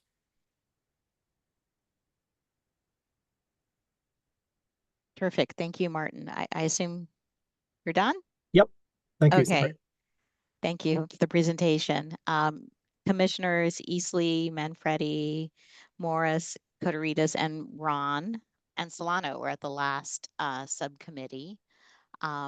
Linda, I see your hands raised. Thanks, Mimi. I wanted to start my comments by just thanking Martin and Jim. You know, when we started this project, it looked really different. And Martin, you showed that slide earlier, and really appreciate your team being willing to kind of take a risk and take a step back and completely change the partie and create what I think is such a fabulous project. So, so thank you for that. I think there are a couple of highlights for me. First, Warren Street, which has become a really unpedestrian street, not only with the other institutional uses on that street, but just in terms of the pedestrian experience, I think will be really improved with this. And you know, Jim, the only comment I would add is that I think there can be so much really cool interest and texture along that pedestrian way, a lot of which you've already added. And my thoughts are that, you know, that there might be a kind of simplicity that's also added into that so that it can be read at that more regional scale. And Martin, I know we talked a lot about the canopy, and I was so thrilled to see the materials ahead of today's meeting. And not only that, but the punched openings and also the screens for the at the top of the building have really improved and again added that layer of simplicity and legibility to the project. And also just complimenting you on the layers of complexity that you mentioned in your presentation, and that was a big part of our review during subcommittee, and the different gardens and outdoor spaces, but also just the complexities of drop off and who goes where. So I think this is a great project. It's going to be a wonderful addition to this part of Boston. And again, I really appreciate all of the work your team has made to make it happen. Thank you. Thank you. Thank you.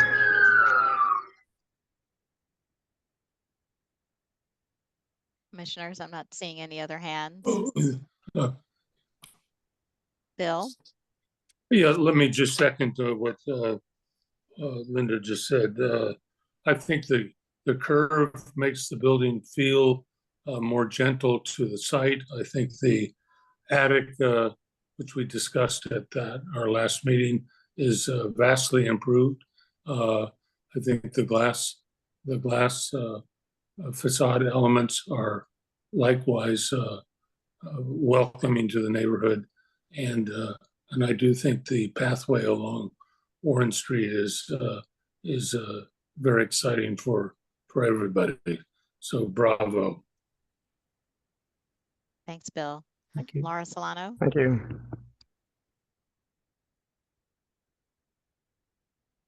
Thank you for the presentation, and I'll just say that I think things are looking terrific. I know you've done a lot of work on this, and you've made some slight changes to the landscape plan since last time that I think are pretty effective. So just expressing my appreciation. Thanks, Laura. Thank you, Laura. Thank you. I'm not seeing any other hands. I'll just say that I haven't seen the last two I haven't been in the last two subcommittee meetings, but this is so exciting to me. It's such a nice arrival sequence. There's actually a place to, you know, arrive, decompress, enter the building, which wasn't the case when the building was sited at the other location. And I know we caused some frustration to you and your team, Martin, but I hope that you feel much more positive about the outcome of this, you know, of your nice and most recent design. I'll just leave it at that. But maybe, Christine, I'm still not seeing any other commissioners' hands, so we can see if there's any public testimony. We recouped 10 minutes from that deliberation session. At this time, we'd like to invite any members of the public in attendance who may wish to contribute public testimony to raise your digital hand and staff will call on you. If you're calling in by phone, press the number 9 on your dial pad to activate the raised hand function and dial 6 to mute and unmute yourself. Please state your name and any relevant project affiliation information, and please keep your comments to 2 minutes.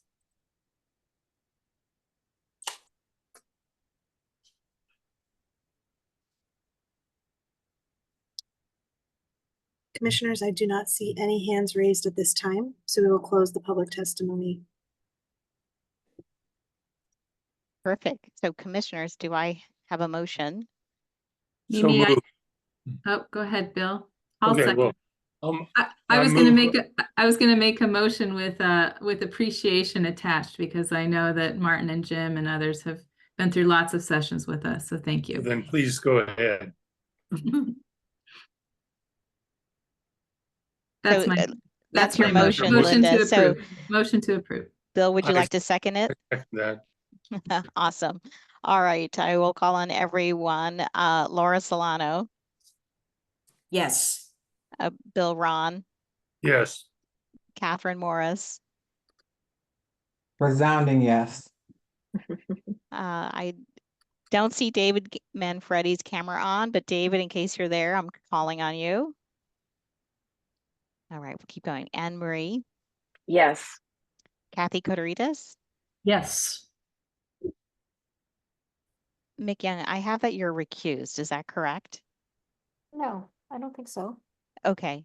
Mick Young. Yes. All right. Shauna. I'm going to sneak in my compliment. First of all, this wins the largest transformation award of the projects I've seen at BCDC, and I'm extremely appreciative of it. I think it has transformed into a very lovely and healing place. Yes, is my vote. Thanks, Shauna. Jonathan. Yeah, enthusiastic, yes. Awesome. And Linda. Yes.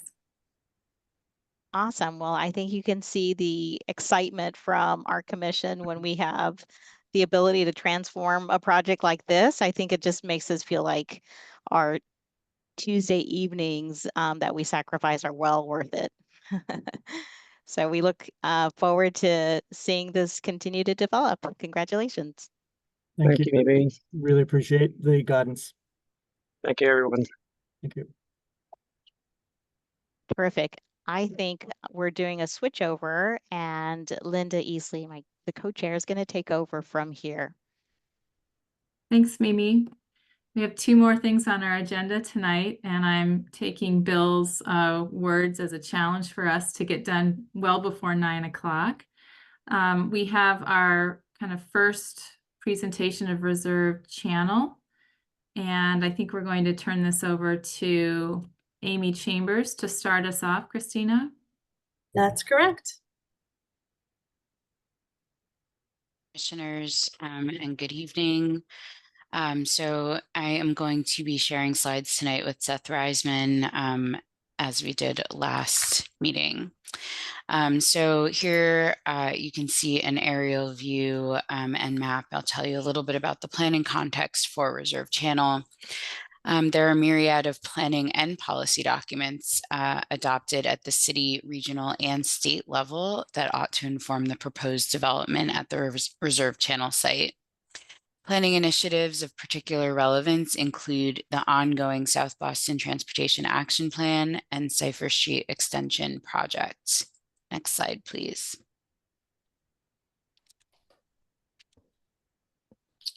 And while the site itself is still the hub of light industrial activity, the area around it has dramatically evolved over the past decade from predominantly light industrial into mixed-use commercial and residential uses. Notably, the industrial edge of South Boston along First Street opposite the site has a number of recently completed and proposed residential projects. Buffering the residential and industrial, we have seen a spate of approved and proposed commercial lab projects. Next. So the site is crossed by multiple inundation pathways. The need to accommodate coastal resilience solutions for South Boston, plan recommendations, and coastal flood resilience overlay district zoning requirements will have a significant impact on open space and public realm design. Next slide. And basin loop, open space, and connectivity, this concept connecting Four Point Channel and Reserve Channel as two adjacent sites, those being the Gillette headquarters and Reserve Channel respectively, evolve from industrial to mixed use nodes with new open space needs. Next slide, please.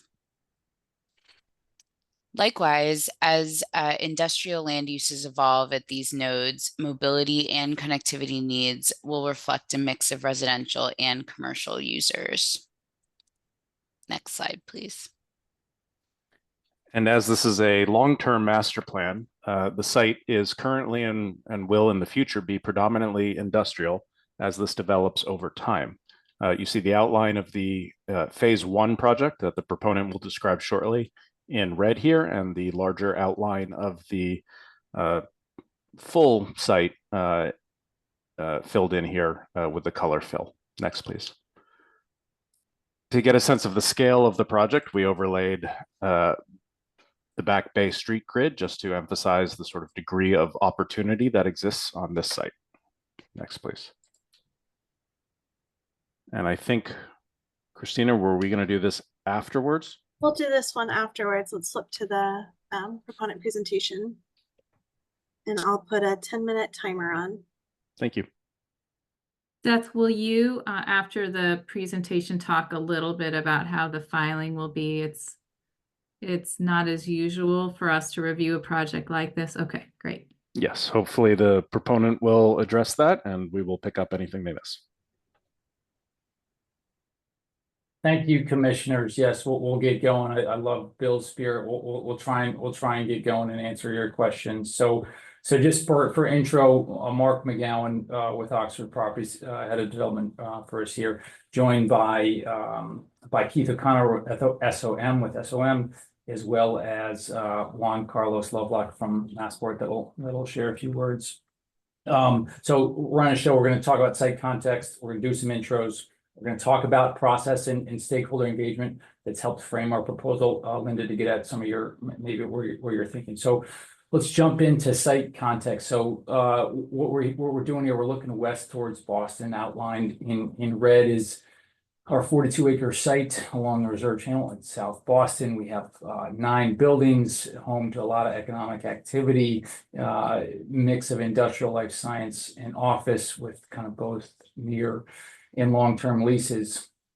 More description further, we have 2 fee-owned parcels that you see highlighted in tan at the either end of the site. And then 38 acres of this is on long-term ground lease with Massport, who would like to say a few words. So a quick minute to Juan Carlos Massport, just to give a quick intro.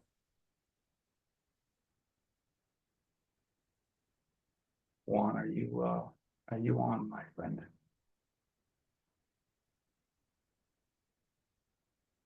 This is Juan Carlos. Sorry, I didn't realize that the controls were up to me because previously that was I was barred from doing anything. So good evening, everybody. My name is Juan Carlos Lovelock. I'm Deputy Director for Real Estate Development at Massport, and I'm very happy to be joining you tonight.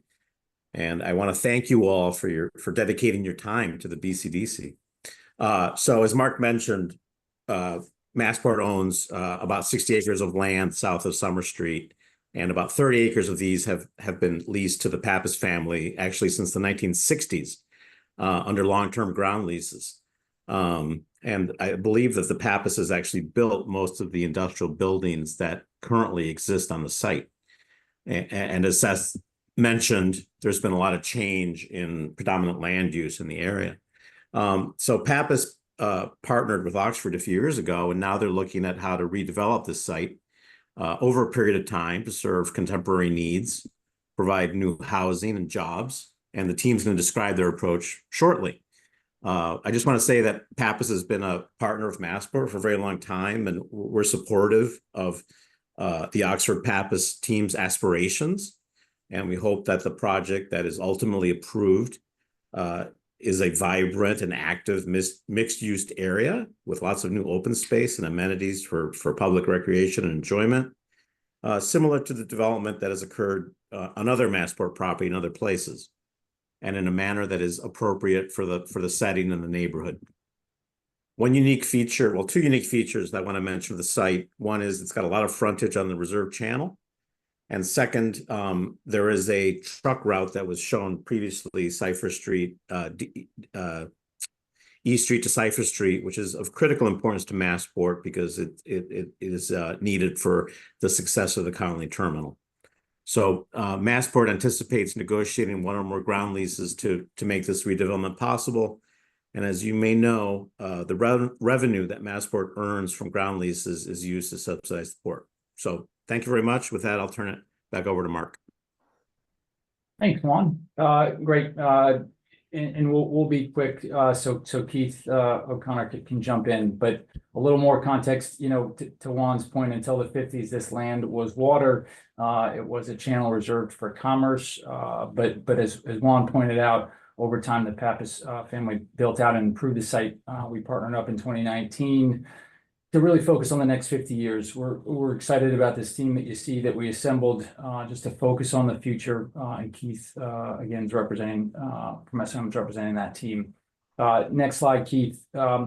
So the process, really important piece here. I think we have some neighbors joining, but the reality is we've had businesses on the site continue to be on the site, both short-term and long-term leases. That has shaped our approach, but we like to say not limited our vision. So we've started engaging since basically 2020 with neighbor, both formally and informally, to help inform our vision and master plan. All to hear about what do they care about, so we can respond in the right way. So focus on open space, program mobility, you name it, to get the framework to get us to the point where we can continue to engage a broader set of stakeholders. So what you see, and Keith, you can go to the next one, is we've filed our regulatory documents again to get as much input as we can from as many stakeholders. And so phase one, which we'll talk a little bit more about, we just have a little bit more insight and specificity about where that fits into our master plan. And then again, what this shows is our state kind of MEPA process on the master planning. So with those filings and our meetings brings us to the BCDC to get more feedback on this vision that Keith is gonna walk us through. So happy to continue to talk through process, but we're eager to get more comments, and then we'll be back both in subcommittee and with subsequent filings. So Keith, over to you to continue. So Keith O'Connor from SOM, appreciate it. Look, we'll give a very quick overview of it, but this is part of the aspirational principles that were developed early on with some of those early meetings that Mark talked about, a really, unique transformative opportunity for South Boston. A big piece of that really focusing on, because it is a coastal site, and approach the resiliency. So you'll see ideas about elevating the site, about doing things as part of its development that tie into broader city initiatives, thinking very carefully about how we mitigate the grade at the edges of the site, how we accommodate stormwater as well as coastal inundation issues, and also make contributions to both urban heat island effect and social resiliency. A series of things that emerged from some of that early work and engagement is an aspiration to have a grid of streets that connects to the surrounding neighborhood, that enhances mobility, but also contributes in a significant way to the public realm. A notion of actually creating this kind of wonderful, accessible loop around the reserve channel to embrace the unique asset that is, but also to think about creating significant open space, not just on the waterfront, but in the upland and as part of the project. And doing that at a variety of scales. So big open spaces for parks and plazas, but also more smaller, intimate, connective tissue to integrate. and also thinking about a variety of uses. So residential, commercial, mixed use, and various accommodations for long-term maritime and industrial uses. And so where that takes us is to this first phase plan. As you see this before you, basically 3 blocks you see on the left-hand side, the A and the B blocks along West First Street, the C block in the middle along the waterfront. So about 1.7 million square feet in a variety of buildings, 7 buildings, essentially 2 residential, the light color on the left side, and then the darker color as commercial. And that is part of an idea about not just the first phase and where to start, but in thinking about this longer term framework. So connective street grid, development sites, an idea about building footprints, and a sequence and series of connected open spaces. So you see a view of the existing conditions, again, low scale industrial uses and warehouses, the idea for the first phase for significant new public open spaces, improved pedestrian connections, new residential uses, commercial uses, and improved access to the waterfront.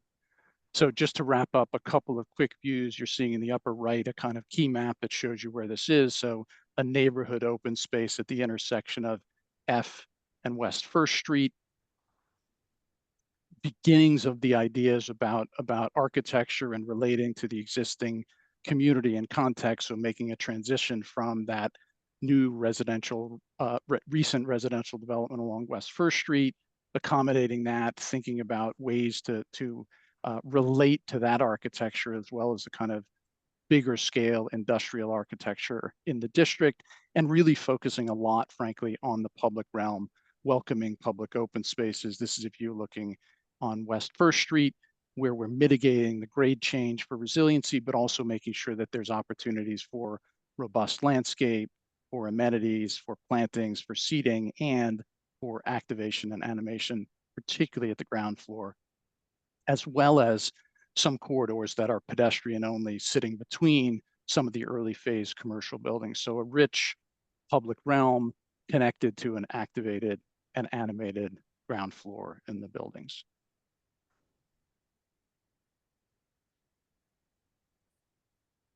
All right, thank you, Keith, Mark, and Juan Carlos.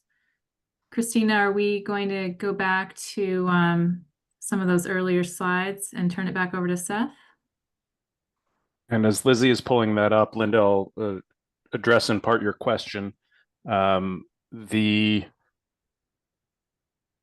to clarify, the proponent before us, right, Oxford Pappas Properties, has submitted a project which encompasses the phase 1 that you saw as those, I think, 7 or 8 buildings, which is the PNF that's in front of the city for review. The larger assemblage is not in front of the city for review. However, we know that the larger assemblage will be redeveloped over time. And as you saw, there's a sort of framework master plan that the proponent has prepared as part of their filing for the state and MIPA, which is also something, of course, that we wanted to see. And so while our review is not technically on that master plan, we invite and would like to get feedback on that master plan and how it sets up the conditions for the phase 1, because we want to make sure that whatever is done in phase 1 is thinking with the future in mind, and we're not doing anything in phase 1 that's jeopardizing the long-term planning for this area. So some of the feedback that we've shared already with the proponent, if you can go back one, please, is really a focus on that basin loop open space concept, which is both open space and vehicular network and pedestrian and bicycle networks as well. Not meant to be one singular connection, but a series of connections that utilizes existing and planned roadways to connect these two important areas and open spaces within the city. We're focused on location, dimension, and character of new and improved public rights-of-way, particularly West First Street, which is the one that borders the existing South Boston residential neighborhood, Pappas Way, which is along the waterfront on Reserve Channel, Cypher Street, which was part of that commercial truck network that could continue throughout the site and go all the way to Pappas Street and the channel, an F Street extension, which carries the grid of South Boston through the site. We're focused on building scale that responds to its immediate context and steps up as it gets away from the existing neighborhood. And blocks D through L were included with the proposal description in the MEPA environmental notification form without with limited information about square footage and use mix.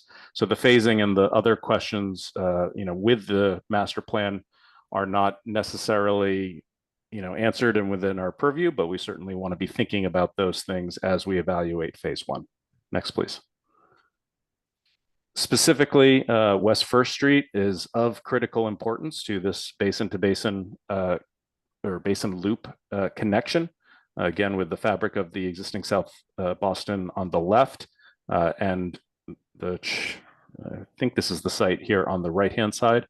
And essentially what the city is looking for both pedestrian, bicycle, and vehicular connections along this spine. Next. We also wanted to show what one of the existing conditions along Pappas Way is at the seawall on Reserve Channel. As the proponent mentioned, this is a critical site along the edge of the channel for resiliency reasons. And they have a integrated resilience solution here. But we're looking to make sure that resiliency also takes into account public realm, different modes of movement, pedestrians, bicyclists, as well as vehicles. Next. And for those key connections, you see towards the left side of the site, up down on page, Cipher Street connection, we think is part of this critical network. This is diagrammatic. It's not meant to suggest exact locations, but Cipher Street on the left-hand side connecting through the site, which brings us all the way to Reserve Channel, north on page. And then looking at possibilities for Pappas Way, which is currently not in the location shown here, but closer to Reserve Channel as the last image showed. And we've been exploring with the proponent different opportunities to really, how do we treat that Reserve Channel edge along Pappas Way? What are short-term solutions and what are long-term solutions? So all things in the mix for discussion with the proponent. Thank you. Thank you, Seth. Appreciate that. It's a lot for us to digest today, commissioners. If I may, I'm going to just summarize what kind of makes sense to me in terms of all of these moving parts and pieces. So MEPA is filing for the whole site. We are really looking at the non-contiguous parcels in the phase one. Those non-contiguous parcels include buildings A, buildings B, and building C. And team, maybe if you could bring up your site plan, please. On this, I'm going to call it a flashlight shaped site. So while we were looking for a shape. I think you just found it, Linda. It's a little clunky flashlight, but kind of flashlight. So commissioners, so MEPA is filing for this whole site. They have come forward kind of voluntarily so that we can look at the whole site. And that's where our comments should be today, with a kind of focus on these non-contiguous A's, B's, and C's. And Seth, as you were putting up that scale comparison with the Back Bay, it reminded me, this is 42 acres is something we don't often get to review. And it reminds me a little bit of early days with Seaport. And there is kind of tremendous amount of opportunity here, not only on the site here, but the connections all the way back over to Fort Point and certainly along the waterfront in general. So we're excited, I think, to be able to review this today. Commissioners, and maybe I'll mention this just to Keith and Mark. I think Juan Carlos is probably aware of the way that we typically do first meetings, but what the commissioners will offer today are a series of comments that we'll then take up again in subcommittee. Sounds like Keith was probably briefed on that, and maybe Mark too. And so no need to answer specific questions from the commissioners today. And as we close out this project today, we'll take a kind of first pass at how we might want to break up subcommittees in the future in terms of reviewing urban design components, open space components, and buildings. So with that, commissioners, again, thoughts about the entire 42-acre site and specific questions or things you'd like to see on phase 1, please feel free to raise your Zoom hand and I will call on you. Anne Marie, I see your hand up.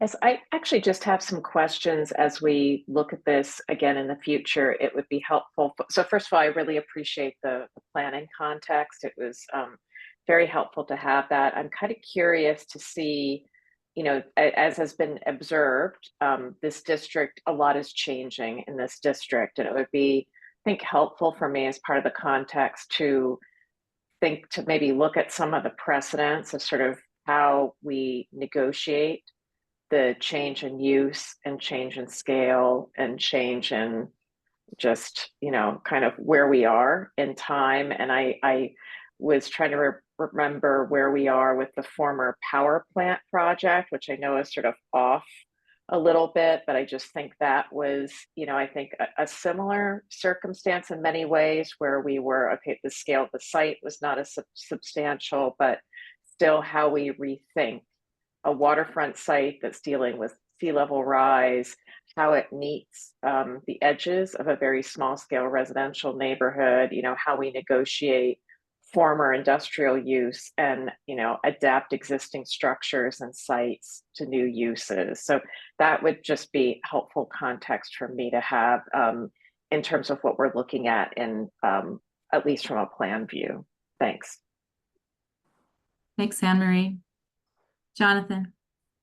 Yeah, I'll quickly echo Anne Marie's comment there, and I do imagine, I feel like there's a lot of precedents, both recently approved projects, but also projects that have now been built that could be interesting to sort of consider as context as we think about how to approach what is a successful kind of kit of parts for making a site of this scale or sort of this complex sort of mixed use program work. But kind of stepping back, I think this is an exciting, clear presentation. I like the sort of framing with the sort of larger kind of goals in mind, as well as the planning context. As we kind of pivot to subcommittees, I would love to see more specificity on how those, again, goals become formal drivers of the sort of urban framework here. I mean, for example, I think Seth already mentioned the park, just kind of getting into more specificity on that. Even thinking about the sort of building heights, I think long sections, long views could help, as well as just maybe more analytical axon drawing that really lets us understand what are the height thresholds we're talking about here. And not saying that I have any specific kind of desire in mind in terms of what that is, but just to help kind of understand what that kind of looks like and having an intentional relationship to the existing street grid and existing fabric. I'm drawn to one of the comments here around connections, prioritizing connections, and I guess I want to know to that end, you know, to what are we connecting to? Is it just connecting to itself, or what are other moments, landmarks in the neighborhood beyond that are relevant to better kind of anchor or stitch this in more meaningfully to the neighborhood? So just really kind of thinking about how this thing lands in a larger urban fabric and what that means. Yeah, again, exciting. So really looking forward to digging in at that next level of detail, zooming out to better understand how this thing all comes together. Thanks, Jonathan. I think I have 25 items together with you and Anne Marie, so I appreciate all of these great asks. Shauna.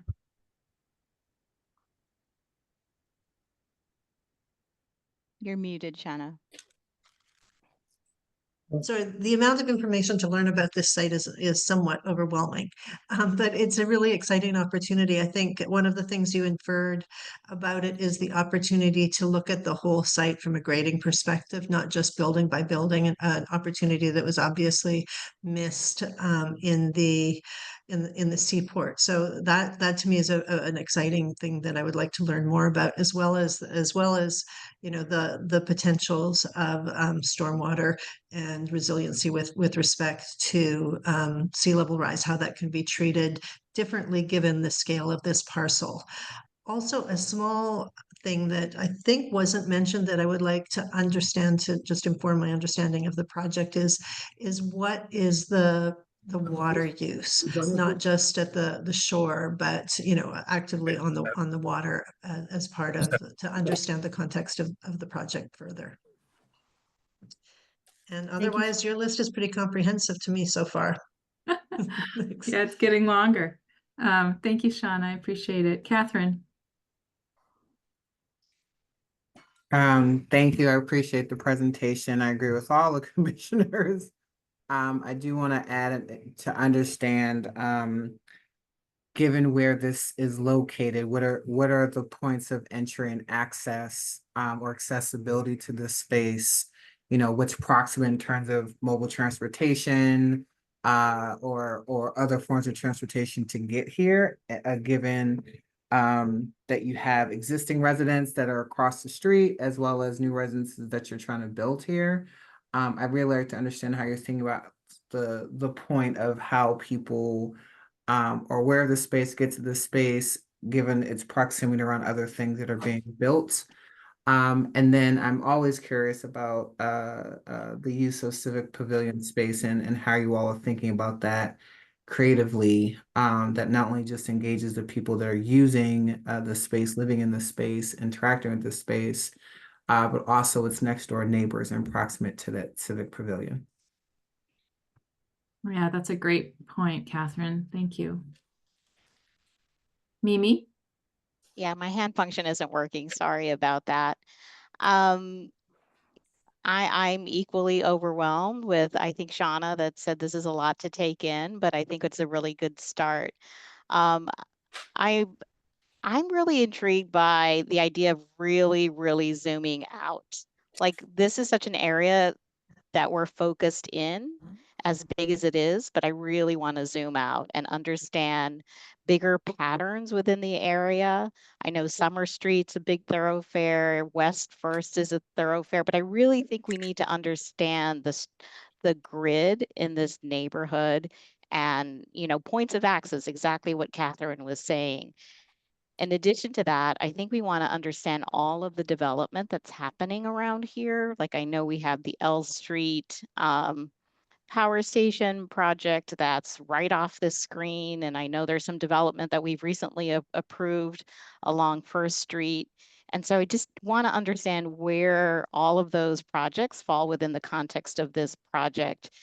And then overlay open space. And I know these are all on your list, but I feel that really understanding where the grid really wants to be in relationship to the new Cipher Road and F Street. I'm really intrigued by the idea of pulling back Papa's Way too, but it gets too close to F Street. Like, truly digging and understanding that those access points to me are really interesting. And then again, open space. I know we have the D Street Park. How does that relate to this space? So I'm super excited about this project just because it's a whole new district in our city. And but I do think we need to zoom out and understand the urban design strategies before we can even start to talk about buildings. Thank you, Mimi. David? Yeah, just one question, and I apologize. I had to step away and I missed most of your presentation, so I won't make any other comments. My fellow commissioners have made great comments and requests. But my one question is, because I did hear Seth's remarks, what's the strategy for resolution on the infrastructure of streets? Mimi just mentioned Pappas Way. The future, some of the new Cipher is in place, but I can see on this plan that there's more to do. I'd like to know more about what I heard from planning department and how it gets resolved in this development process. Thank you. Seth, do you want to take that one on briefly, and then we can keep going in subcommittee if we need to?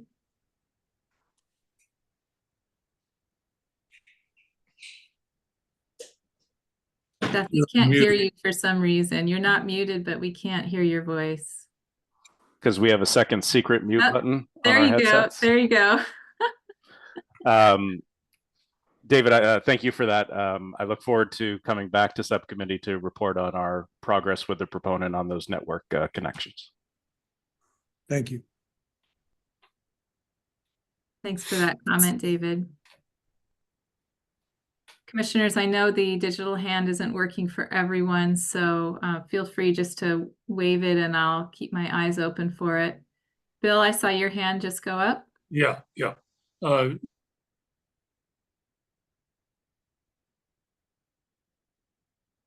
Bill, I think you might have frozen.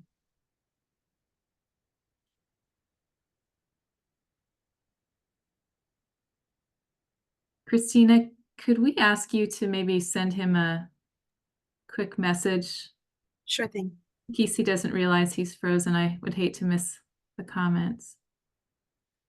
While we're trying to get Bill back, commissioners, any other comments and suggestions for subcommittee?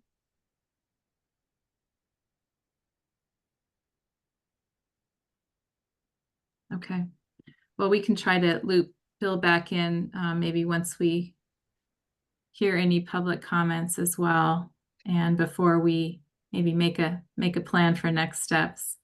Yeah, one quick thing. I'd love to know more about the community process. What's the vibe been? What's the reception of this, of some of this, as you kind of started to put this out there? Thanks, Jonathan. Christina, I don't see any other commissioner hands. We'll try to grab Bill on the way back through, but maybe we can open it up for public comment.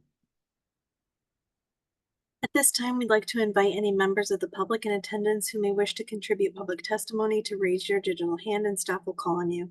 If you're calling in by phone, press the number 9 on your dial pad to activate the raised hand function and dial 6 to mute and unmute yourself. Please state your name and any relevant project affiliation information, and please keep your comments to 2 minutes. I see Maura Martinelli. We're going to promote you to co-host. Let us know when you're able to unmute yourself. Hi, this is Maura. Can you hear me? Yes. Yes. Hi.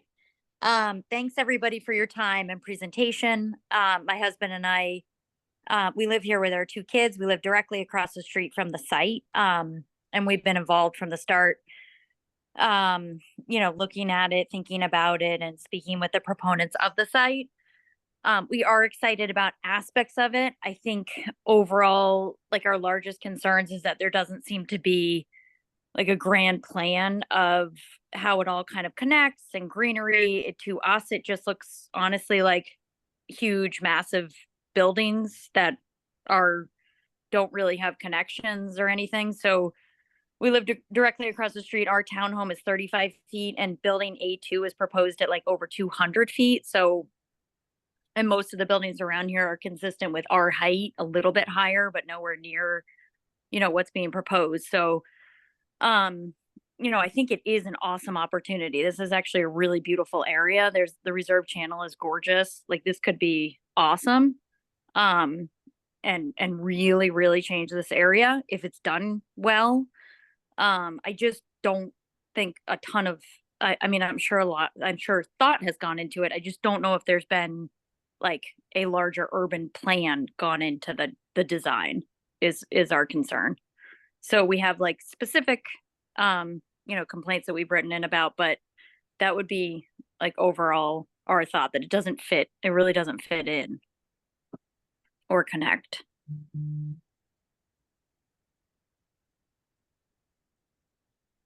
Thank you, Maura. Yep. Matt Martinelli, are you able to unmute yourself?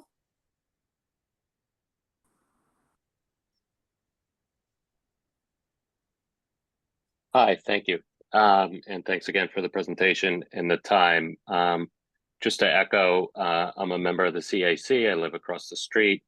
A2 is right now set to be 210 feet, and A1 is 92 feet on West First. So we do have concerns over the height of these parcels. Article 68, the First Street Master Plan, calls to limit height to 60 feet. That was passed in 2010. Additionally, the current plan for West First Street does not follow the South Boston Transportation Action Plan.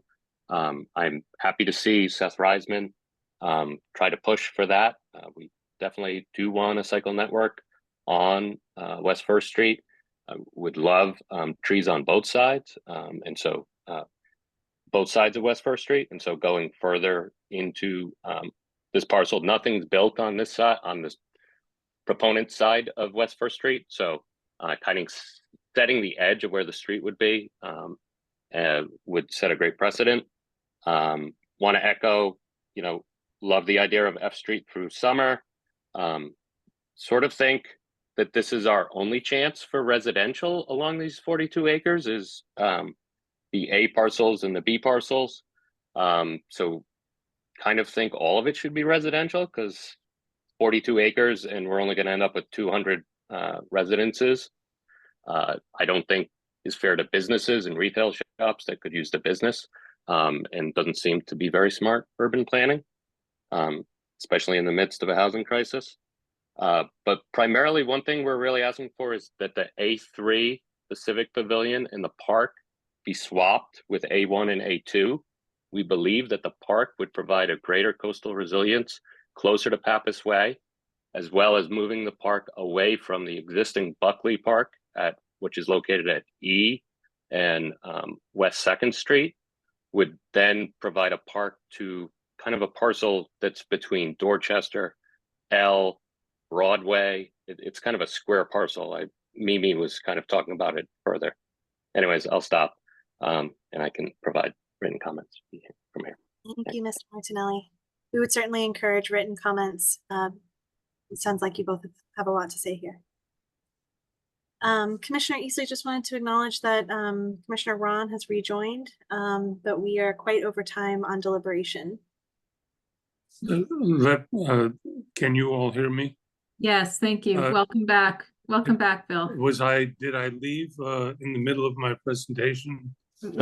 We actually couldn't hear any of your comments. I think your screen froze on you. So can you start from the beginning? Yeah. Bill, just before you dive in, apologies for interrupting, but do we want to confirm that we have concluded public testimony? Yes. Oh, I'm so sorry. Yes, commissioners, I see just Matt Martinelli's hand is still raised, which I presume is from his previous testimony. So we're going to go ahead and close public testimony period. Thank you. So I will wait and give my comments, I guess, in the next, in the interest of time. The essence of my comment was I would like to see a stand or ask the question whether we, BCDC or others, are going to take a stand or to express a stance about city building and what kind of city we want in this complicated parcel. And I'll stop it there and expand on that idea at a committee meeting. Thank you, Bill. And sorry we lost you. Yes. Earlier. I wanted to thank Mara and Matt for their thoughtful comments as well. Well, it's hard to fit such a large 42-acre project into 15 minutes of commissioner deliberation, so I'm not surprised we went over a little bit. So commissioners, I think for next steps, we might be working with you, Christina and Seth and Diana and others to perhaps create a subcommittee schedule. One thing that I heard a lot from the commissioners today was a real desire to zoom out in scale and to be thinking not only about some of the kind of zoning and planning guidelines that exist in adjacent and regional kind of areas around this site, but also to be thinking about some of those macro urban design moves, including connections, and even about, the character of the waterfront open space. And so I'd suggest that we might have a meeting or two that zooms out to that broad urban design scale and start to think more carefully about those items, as well as the other great comments that we had today. I wanted to add one of my own. one of the comments that I didn't hear from other commissioners today was really about the interim condition. And that is, as we have the A, B, and C parcels, what occurs in the interstitial spaces. And related to that, the waterfront did not appear to be in the phase 1 improvements. And so I'd like to hear more about kind of why that decision was made. Boston, we're all about waterfront and making that a pretty strong public amenity. And so are there thoughts about why that's been pushed beyond phase 1? So commissioners, we have someone that is able to create a motion for us. Sure, I have a motion to send to subcommittee. Thanks, Mimi. And a second? Second. Second. Great. And I'll call on each of you. Please say yes if you want to agree with Mimi's motion. Jonathan Evans. Yes. Shauna Gilly-Smith. You're muted, Shauna. Yes. Okay. Yes. I think we've lost McYoung. Kathy Kotaritas. Yes. Mimi Love. Yes. Anne-Marie Lubenow. Yes. David Manfredi. Yes. Catherine Morris. Yes. Bill Ron. Yes. Lara Solano. Yes. And myself, Linda Eastley. Yes. Well, I think you can tell that we're excited about this project. Thank you so much for bringing it and describing it today, and look forward to seeing you in subcommittee. We are too. Thank you, Linda. Thank you. Thank you. All right. The last order of business that we have is a kind of update and review and discussion about the Article 80 process. And we're joined by lots of guests today. We appreciate all of you coming and waiting for this presentation. For those of you who are not familiar with the Article 80 modernization, I think that Diana and Nupur and others will walk us through that. Also, Kirk Sykes, who's one of our own BCDCers, has been part of this task force. And so it's nice to have his thoughts and his voice in some of these draft recommendations. So with that, Diana, should I go ahead and turn it over to you? Absolutely. And I'm going to quickly hand it over to Nupur, who's really going to walk us through, her and Kevin, some of the work that's been happening in the Article 80 modernization space. But to frame things, what we wanted to do today before the commission is to be able to present some of the work that has happened in this space more broadly in terms of Article 80 reform, but also sort of take a look at how this relates to BCDC and the many opportunities that lie before us in terms of how we can look at modernizations within our own commission as part of the Article 80 process. So with that, I'm going to hand it to Nupur and Kevin, who'll give us a little bit of an update, and then Christina and I and Seth will circle back at the end and share some of the big ideas that are coming out of some of the analysis we've done here.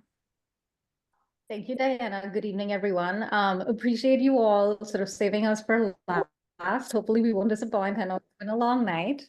For those of you who don't know me, I'm Nupur Monani. I'm the Senior Deputy Director for Development Review, and I lead our project managers and sort of the team that does, reviews projects and conducts process for what you all see in the course of these meetings. I'm joined by Kevin Crossley, who's the project manager for this particular effort, and you'll hear from him in a second when we get into the presentation. But let's advance to the next slide, please. As Diana said, what we want to do is sort of bring you into the fold on what has been sort of a year-long effort to date, led by staff with the support of a couple of different consultant teams.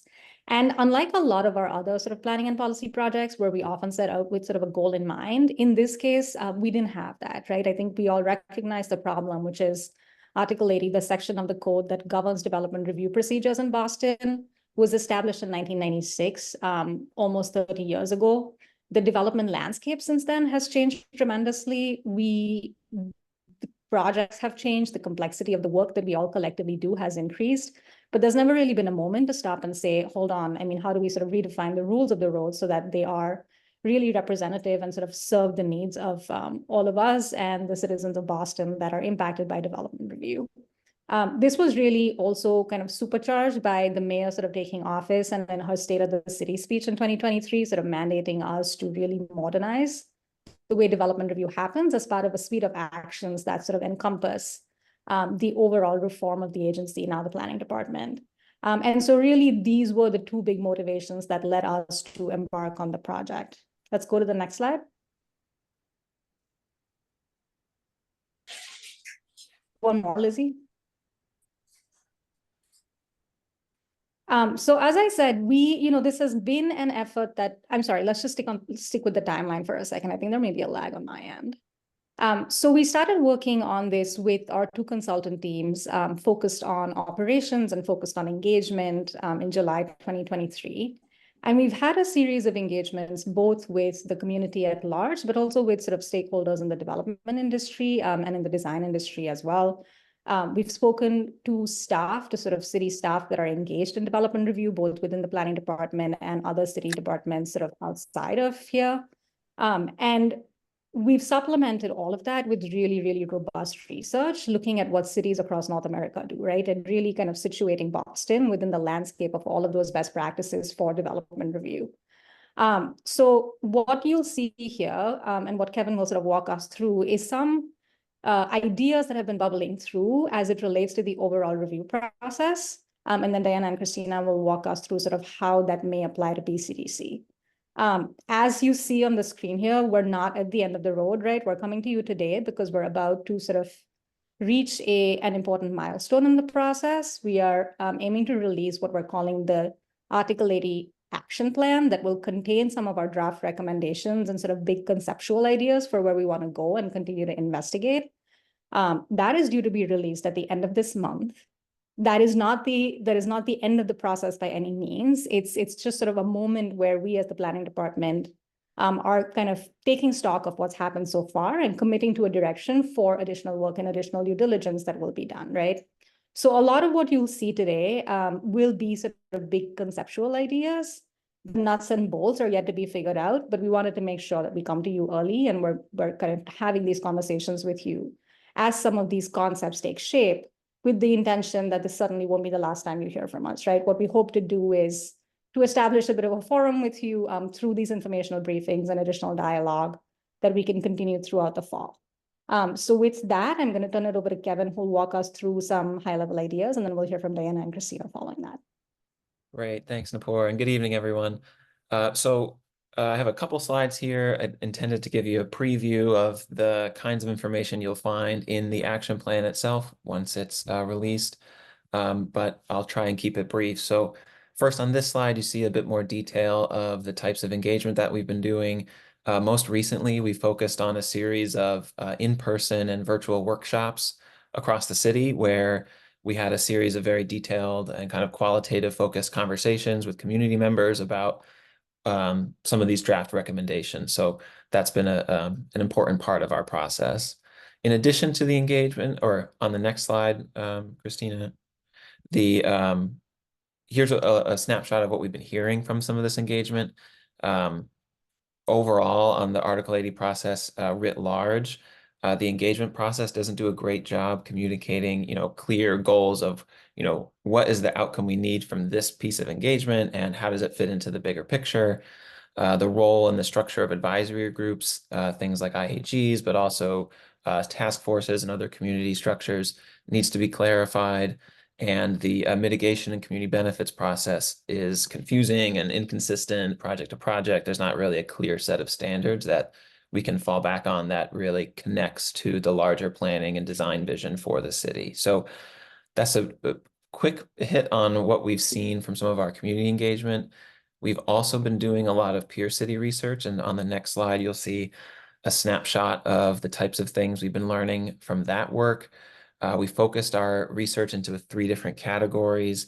The first about community engagement practices itself. What we see there is that there's not really a consistent best practice, but there's lots of great ideas, and we're looking to draw on those ideas in some of our draft recommendations. Our mitigation study yielded a similar results.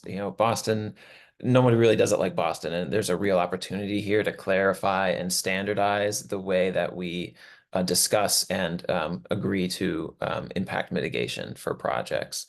And then finally, on the operations side, there's lots of different operational tools that in the toolbox that we haven't really deployed here in Boston that we want to study and potentially incorporate into the way we staff reviews, the way we achieve an efficient review process that's predictable and transparent for all stakeholders. So lots of things we're learning there. On the next slide, I want to call out some of the specific concepts and ideas we've heard about BCDC itself. And Christina will, of course, jump into some more details in a moment. But what we're seeing here is it's kind of a mixed bag. There's a clear value in the role that BCDC plays, but sometimes it's a little bit unclear how it fits into the larger review process. So about half of developers tell us that they understand it, and half of them say they're not quite sure how the role of BCDC fits into the bigger picture. Some community quotes you see there. You know, the review of professionals like you all, the commissioners of BCDC, is a really valued piece of the process, but the scope of that review is a little bit unclear, especially to the public at large. So there's a couple of pieces that come into play from our research. We see the help of design guidelines in a couple of different places. But then on the existing conditions analysis, we see, again, our consultant reports are telling us there's a need to really be clear about the scope and when and how BCDC is involved and how these different pieces fit together, including potentially providing input earlier in the process. So that's a thread we'll hope to pick up on in a couple of slides. But zooming back out on the next slide, I just have a summary of what is Article 80 modernization and what's it trying to do. Again, there's a lot more detail to come in the action plan, which is our next big milestone in the next couple of weeks. But overall, we're trying to create a more predictable and transparent development review process for everybody involved, for you as commissioners, but also for the public, for development teams, for staff. It's a real opportunity to center, earlier and more equitable engagement, create more predictable costs and timelines, and transparent decisions and feedback loops. So on the next slide, you'll see a little bit of how we're organizing our thinking to achieve these goals. There's in the action plan, you'll see we've organized our recommendations into 3 buckets, all about engagement, mitigation and benefit standards, and then coordinated review. I want to spend just 2 additional minutes zooming in on that 3rd bucket, coordinated review, and give you a little preview of some of the big picture ideas we're thinking about in this space. So on the next slide, you'll see a schematic diagram here that reflects some of our initial big picture thinking about the filing process writ large of the overall series of steps that a project would go through during their review by the city. So the intention here, and hope a lot of these terms probably appear familiar, is to actually mirror the design process in many ways and incorporate some of those industry best practices into the way that the review is actually conducted. So you'll see things like concept design stage, where we're talking about big picture characteristics of a project, the overall site plan, the massing and the height, and then a schematic design stage where we're getting a bit more refined and looking into a bit more detail, in addition to all of the follow-on steps later on as we build toward construction documents and a building permit. On the next slide, I also wanted to call out how these pieces start to connect in our kind of operations. So one piece you'll see here is the idea of a portfolio review approach, where we're looking to staff the review of projects in a way that keeps a consistent group of city staff from across the city, all the different review disciplines, working together over time to review a portfolio of projects.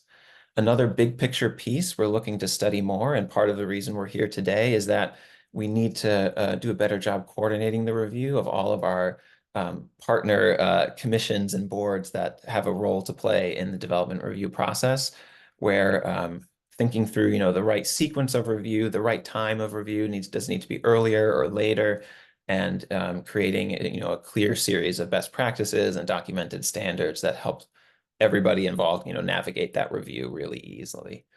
So that was a lot of info. I was trying to keep it brief, but hopefully that gives you a sense of a preview of what you can find in the larger action plan. I think now I'm going to turn it over to Diana and Christina to get into the details of some of the analysis they've been doing on BCDC specifically. Kevin, can I sneak in a question? There are Sure. some really nice diagrams that you're presenting in these slides. Would the commissioners be able to get access to these just as we're starting to digest some of these concepts? Okay, excellent. Absolutely, yes. Great, Absolutely. thank you. We'll make sure we share this entire deck with the commission after this call. I'm actually just going to hand it over to Christina because I think she's been doing the real work here, digging into the history of this commission and some of the data that we've uncovered through the Article 80 modernization. Thanks, Diana. And I apologize. This is a presentation that normally takes us 90 minutes to give, so we're really compressing it here. But if a soup to nuts reconsideration of Article 80 wasn't enough, talking about the kind of relationship of this commission to Article 80 kind of like adds additional complexity. Obviously, BCDC was established before Article 80 was. It's in its own zoning article. And actually, the fact that BCDC even predates Article 80 means that Article 80 itself kind of duplicated in some ways two important functions of the commission. The fact that it's a forum for public feedback and the professional evaluation of design.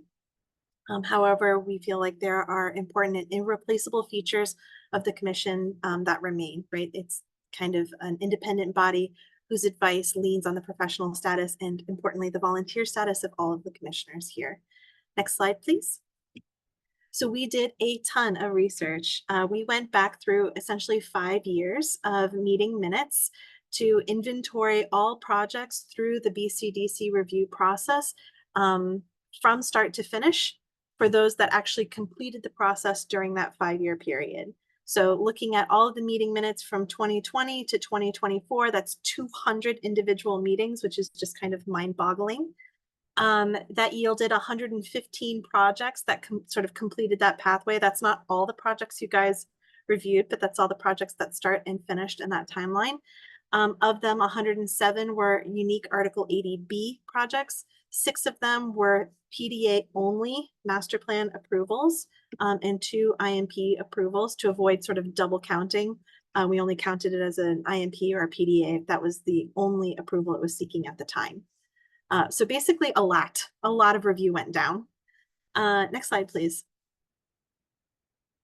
And that results in this huge table that we created, basically tracking all 115 projects, not only through their review process, but also by features of the project itself. Was it primarily residential? Was it affordable residential? Was it commercial? Was it, et cetera, et cetera. Next slide, please. One of the key takeaways from tracking over this kind of protracted amount of time was that we were able to yield kind of an average number of BCDC meetings per project. And what we found was that there was a variation sort of in the average number of meetings between 3 and 6 total meetings. And what you're seeing is this kind of like broken bell curve that my colleague sort of coined and I borrow from, which means you see that there's no bar on 2 meetings, right? No project.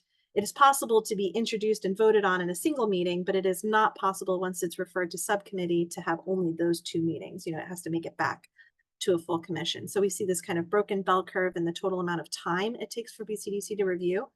And also what you're seeing in that little quick chart there on the left is that when we convert those number of meetings to total days, the variation even between in the middle 50% of the projects, so we're not talking about the outliers, the projects that went fastest or slowest, just the middle 50% of all projects, the variation in the time it took to get through the review process was between 91 and 385 days, which is pretty significant variation. Next slide, please. Here's just some stats about how the kind of predictability of I'm using predictability in air quotes here, of the review process broke out by kind of review type, right? So institutional master plans kind of unsurprisingly had a very strong kind of review predictability.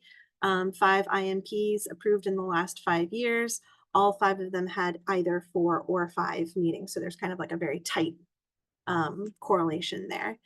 Renovation projects and affordable housing projects had what we would characterize as kind of moderate predictability, and PDA master plans seem to vary kind of wildly. And that also sort of makes sense to us because the nature of PDAs themselves, some of them have a single building in them, some of them are the scale of Reserve Channel or Suffolk Downs. So that seems only natural, but worth inventorying for ourselves. Next slide. Christina, can I ask sure. a question about that last slide? Yes. So is this the predictability just based on data, you know, how long it took us, or is this the predictability based on the proponents saying, yeah, we had a sense for how long this might take us to get through the process? Data only.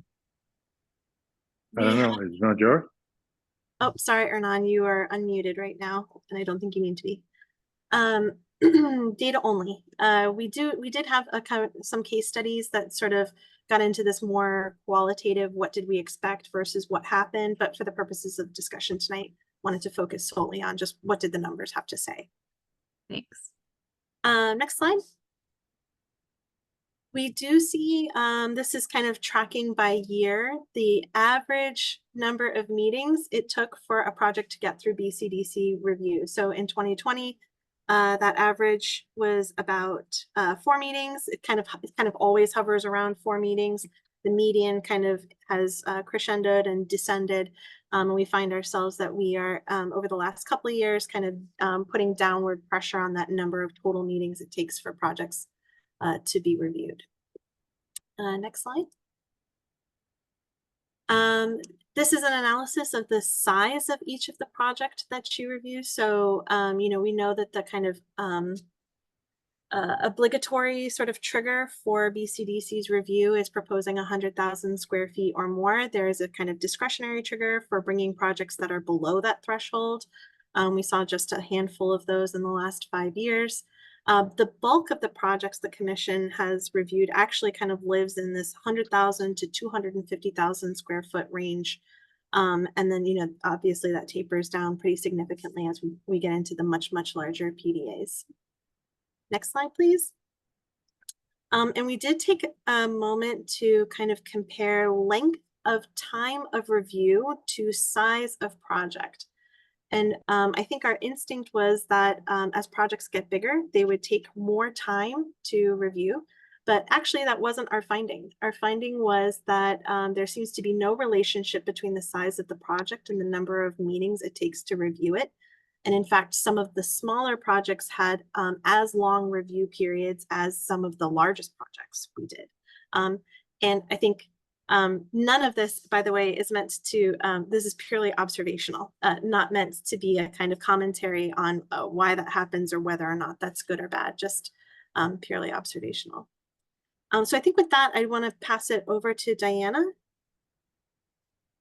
Thank you so much, Christina. So as you can see here, there is a lot of data. This is like a very consolidated version of a lot of the data points that were gathered to get us to this point. And what I want to spend a little bit of time with you all tonight is thinking through, well, what are we learning from this? And what are some of the questions, right, that we have as urban design staff thinking about how the BCDC operates in the context of the Article 80 modernization. So what I'm going to share with you next is really focused on how can we think about some of the ideas that Nupur and Kevin highlighted earlier, and how do those relate to the BCDC, right? And what are the operational changes or review procedures, right, that can allow us to provide greater efficiency and align this to the broader reforms. If you can go to the next slide. We broke this out into a series of what we're calling sort of like early ideas or draft recommendations. And really what they are, they're a series of questions. So some of the things that we learned through the data here was sort of identifying that there are some critical opportunities. The first is a sort of opportunity for BCDC to provide input at an earlier stage. As you saw in Kevin and Nupur's diagram, we're trying to mimic the design process in our modernization efforts and want to identify what is that critical touch point in which BCDC review, right, is most critical, and how do we ensure we're getting buy-in for that massing and height, basically, like, you know, your zoning envelope, and then, you know, carry the BCDC review forward with that expectation. So we're not, you know, as we're talking about design details and materiality, also questioning broader site concepts or massing moves. We also heard really clearly, right, that there's an opportunity to also find ways in which we provide templates, right, to proponents that are coming before you to, you know, create ease in the way in which you can receive that information and provide that early input. Another sort of, you know, idea or recommendation that's coming out of this is also meeting procedures. So this sort of data set around the broken bell curve was really interesting to us. So we started to ask these questions around, you know, can these meetings be reformatted, right, to allow for the commission and commissioners to issue specific recommendations regarding the project every time, you know, the commission meets. You know, can there be projects that are reviewed as part of this portfolio approach? You know, are there specific sort of interests or expertise that's on this commission that can allow us to sort of mirror some of the operational changes we're making internally in terms of how we conduct our staff review with how the commission conducts their review. And this is actually quite similar to some other commissions. So we also took a look at other commissions here within the city, like landmarks, like some of our other boards that can help us sort of think through how that review is conducted. Another sort of, you know, early idea here is, you know, how do we also think about the recommendations? How do we think about recommendations for our procedures, specifically what it is that you are advising the BPDA and the planning department to do in terms of how we conduct our review. And, you know, some of the feedback we received through the Article 80 modernization surveys is that, you know, folks were kind of confused, you know, is the urban design staff providing design input, or is it BCDC? And at what point do I change my project, right, to address those issues? And, you know, this brought to us a couple questions around, you know, how can we work with the BCDC to understand how those recommendations are supporting the urban design leadership and staff? Can those recommendations, you know, direct and guide the work that we are doing at a staff level? And how can we ensure that there's alignment between the BCDC and the staff level review in terms of how we move and advance these projects? And then finally, you know, public testimony is such an important part of this. As Christina mentioned, you know, BCDC predated Article 80, so it was a necessary forum, right, for that public dialogue around these projects. And it is a real question for us, right, around what's the best way in which to collect that feedback to be most permissible and most helpful to the commission. Are there opportunities for us to collect that feedback prior to the meeting, similar to, you know, the ZBA commission? Or can we also look at opportunities to align those processes with how other boards and commissions conduct their work? So again, these are very high level. There's so much more work that we want to do. And really what we wanted to take a moment tonight is to hear from you. You know, is there anything here that, you know, you think is a great idea, or maybe not such a great idea? Are there ideas that aren't actually on this sort of slide here that you think we should consider in the context of the Article 80 modernization? And as Nupur and Kevin mentioned, this is really just the beginning of further engagement with the BCDC. We hope to be before you again this fall with Kevin and Nupur to discuss some of the feedback we're receiving on the action plan and how we start to operationalize some of these ideas. And Diana, if I could just jump in, I mean, you did a better job at presenting this than Kevin and I do. So thank you. Thank you for representing the work so well. I did just want to give a huge shout out to Kirk, who I know is on the call. He is, as Linda recognized at the beginning of the meeting, he has been serving on the Article 80 steering committee that was appointed by the mayor at the beginning of the process. And he's just been such a phenomenal voice on that committee. From the development standpoint, but also from the standpoint of sort of being on the commission, right? I think he sees things on both sides, and that perspective has been just of tremendous value to all of us. I know Kirk is on, and so I just wanted to offer an opportunity for him to sort of jump in here. And then I see other hands up, so I'll turn it back over to Christina to sort of facilitate us going forward. I think Kirk is not with us tonight, unless he just joined recently. But anyway, that was a tremendous amount. That was a tremendous amount of information. And I actually think for me, it was really interesting to almost have that mirror held up. Christina, the material. Oh, Kirk, you are there. I am, but that's all right. Go ahead. Why don't you finish? And then, yeah, to almost have that mirror held up to BCDC, you know, how as an aggregate do we actually run meetings? And I was kind of struck by that 115 meetings over 3.5 years. And I'm like, yep, that feels about right. It's a lot of meetings and a lot of input. So I know Anne Marie has her hand up. Kirk, did you want to yeah, let me just jump in. I'm sorry I'm not with you tonight. I'm at another board meeting that I had to attend to. So but I have been working with Newport and the staff for over a year at the request of the mayor to look at the Article 80 process. And part of that was getting some honest feedback on BCDC and some honest commentary maybe from me on how we might get comfortable with a more streamlined process. And I would say the staff has been incredibly thoughtful. The commission, which includes people like Kairos and myself and Steve Samuels, Matt Kiefer, Fernando Dominic. So it's really a broad cross section of people who've experienced BCDC from different seats.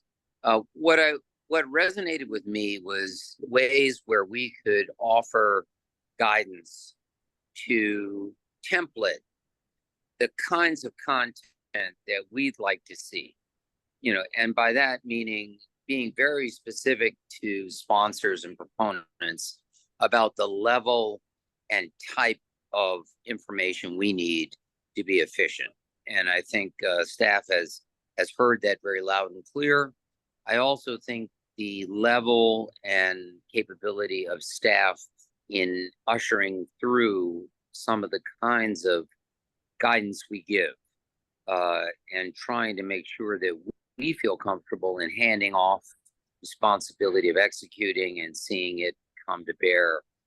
Staff has been very, very willing to share in that. So overall, what I say to you is this has been an amazingly collegial and comprehensive process with a lot of amazing input from the mayor, the city, from the BPDA staff, and they've taken it so seriously. I just wanted all of you to know, as my colleagues for a quarter century of BCDC, that I feel very comfortable with where this is going, and have no doubt that all of you will comment in ways that will make it even better. So that was the extent of my commentary before I go back to my board meeting and leave you to yours. So thank you very much for letting me speak. I appreciate it. Thanks for popping in, Kirk. Appreciate All it. right. Sorry I didn't see you initially. Yes, take care. Christina, I know Diana had invited you to run the balance of the meeting. I'm also happy to kind of call on people. What's your pleasure? No, I do not need to moderate. Okay. Okay. Anne Marie, thanks for your patience. Sure. Well, thank you for the presentation. And thank you, Kirk, for your contributions to it. I really appreciated the context and all of the work and time and energy you've put into it.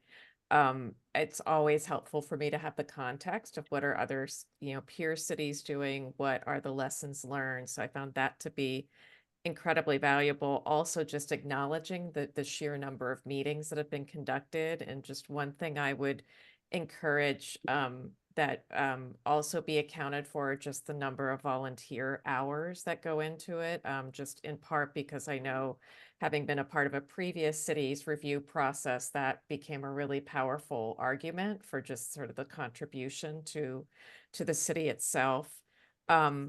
I had a few just questions that don't have to, oh, and I also really like the idea about the sort of quote portfolio manager. That's something that in my experience has been really critical, is just that facilitation, having somebody that's an ombudsman, a liaison that understands the process, that can be the proponent's advocate as well as translator, I think is really key, as well as, of course, having, the staff in place. And I think also just, it occurred to me looking at that timeline, questions in my mind were like, what else is going on? Because I know there's been a lot of hiring of personnel, a lot of changes going on. So just kind of acknowledging the impact of that.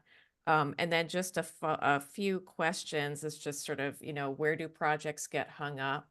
What's the impact of other things? I know sometimes the developer changes, sometimes like, the power plant project, there are these radical changes. So, sort of what happens to that? Where does the urban design vision fit into this? As Diana knows, I'm really, to me, that's been a really, I think, a tool that will be incredibly useful to this commission and understanding how that fits in. And then finally, because this is such a big part for people who know me of my work, is the public education piece. As I just know from my own research into other cities, there's been a corollary piece of it that's about, helping the public, not just the proponents, but helping developers, but helping the public understand, what our role is as BCDC and the value we provide. But thanks again for all of your work. This is really exciting. Thank you, Anne Marie. Linda, is it okay to respond, or do we want to hear comments first? Of course. I think Anne Marie was like a perfect person to go first, since we're also very, very thankful. Yeah, go for it, Diana. Absolutely. And Anne Marie, we want to thank you. Actually, you shared with us over a year ago some case study work in other cities that has been really instrumental to the data that we collected here from peer cities. So just thank you for that. I would say your question on where projects get hung up, we're going to come back to you on that. I think that's where you saw that variability, right? In the time, right? Even though the number of meetings, were between 3 and 5. So that is something that, oftentimes that's related, things that are related outside of what the BCDC is doing and more related to the proponent's ability to respond or work through other issues. But we can get you a little bit more backup on the data sets we use to take a look at that. One thing I do want to, call attention to is that, the work that we are doing here with the Article 80 modernization is part of a constellation of many changes that we are making at the planning department. So I'm glad you pointed to the design vision, because this was an actual recommendation of the design vision to not only look at BCDC, but also look at our own internal review processes. And that portfolio review idea is something that has really resonated in that planning work.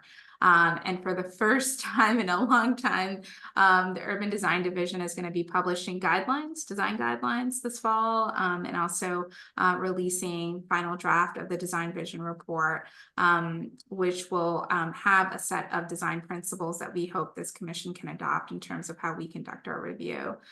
So again, I think this is one of many items that are sort of working in unison with each other to sort of, provide us greater transparency and predictability, not just to ourselves, but to community members who want to participate in a meaningful way into this process. So we're really excited to share some of those things as we move forward. And I think that public education piece is really critical. So we're looking at a planning academy that will have a very significant focus on urban design. And that's something we hope to announce early in the new year. And Diana, if I could just quickly piggyback, because Anne Marie, you also said something really valuable about how just quantifying how much volunteer time we're actually talking about. We did do that. And that is also something that we want to acknowledge and sort of take advantage of better, because if you think that there was 200 meetings with approximately, let's say, just 10 commissioners attending, and let's say conservatively the meeting was only 2.5 hours, which who could imagine that?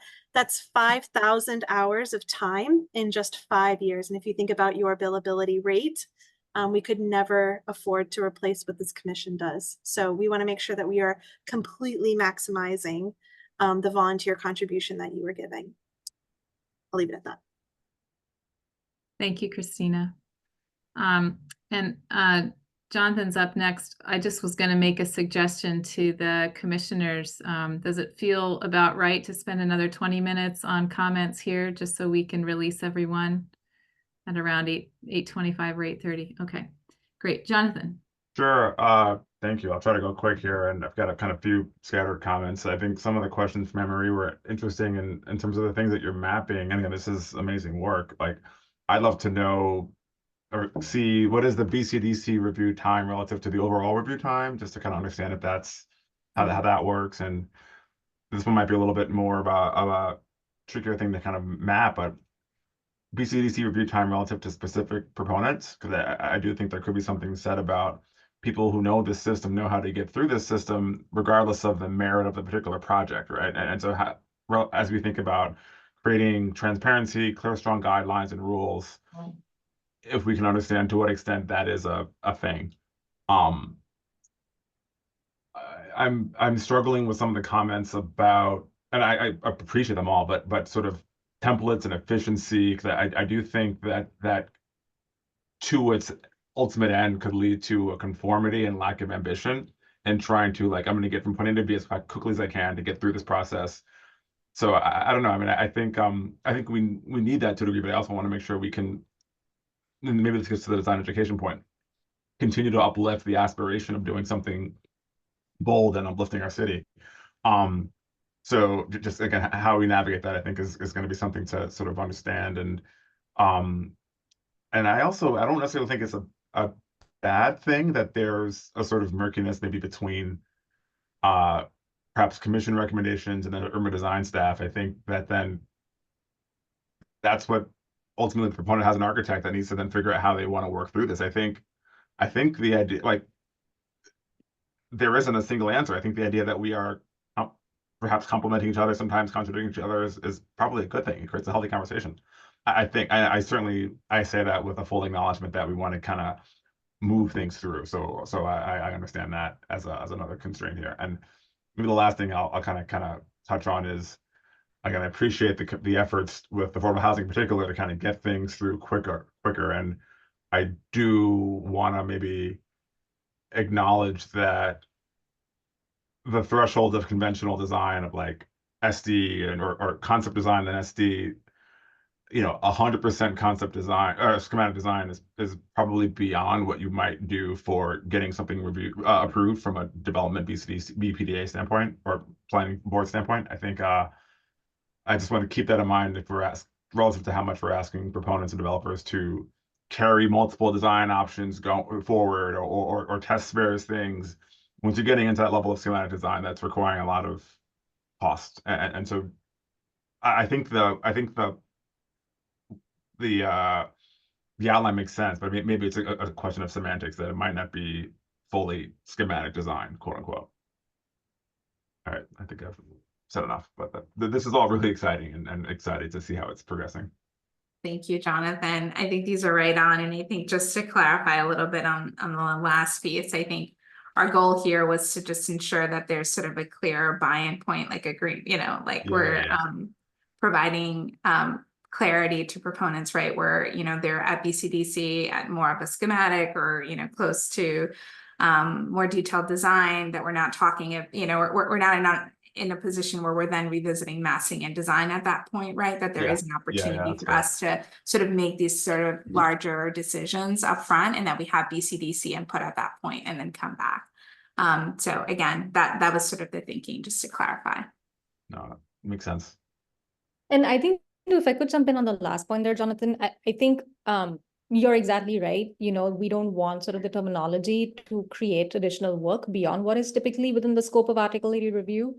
And so the thought is that when we do get to the point of implementation, all of these ideas and, kind of changes will be supported with very robust documentation. I think we're going to kind of create tables of content and create very specific, when Diana says templates, that's what we mean. That's what we mean. It's not really templates for a design, it's really templates for a submission to create sort of uniformity across all design review that's taking place within these various boxes. And also there is to an earlier point that was made, there is an equity issue here, right? I think today you navigate BCDC well if you have the know-how, if you have the right consultants, and we want to make sure that we're creating a more even level playing field and providing resources to those who may not typically be engaged in this scale of project reviews today. Makes sense.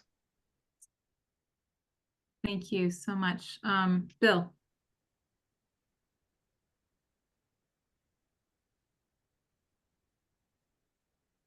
Bill, I think you're on mute.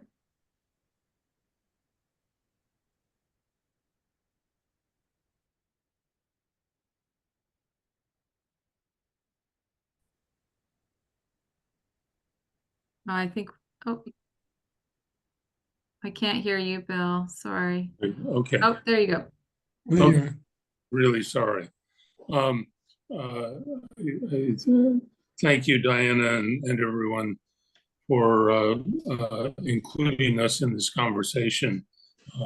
There's so much meat to what we've just heard. I think it's a very good start. I just have three very quick observations. One is, it seems to me our role has to be about making sure the process has high level of fairness for the proponents.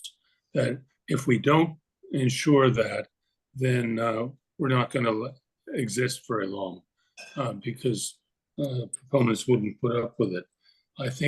I'm sure some proponents enjoy kvetching about some of the things we bring up, but we've clearly done a pretty good job of showing a fairness, and we should continue that. That's number one.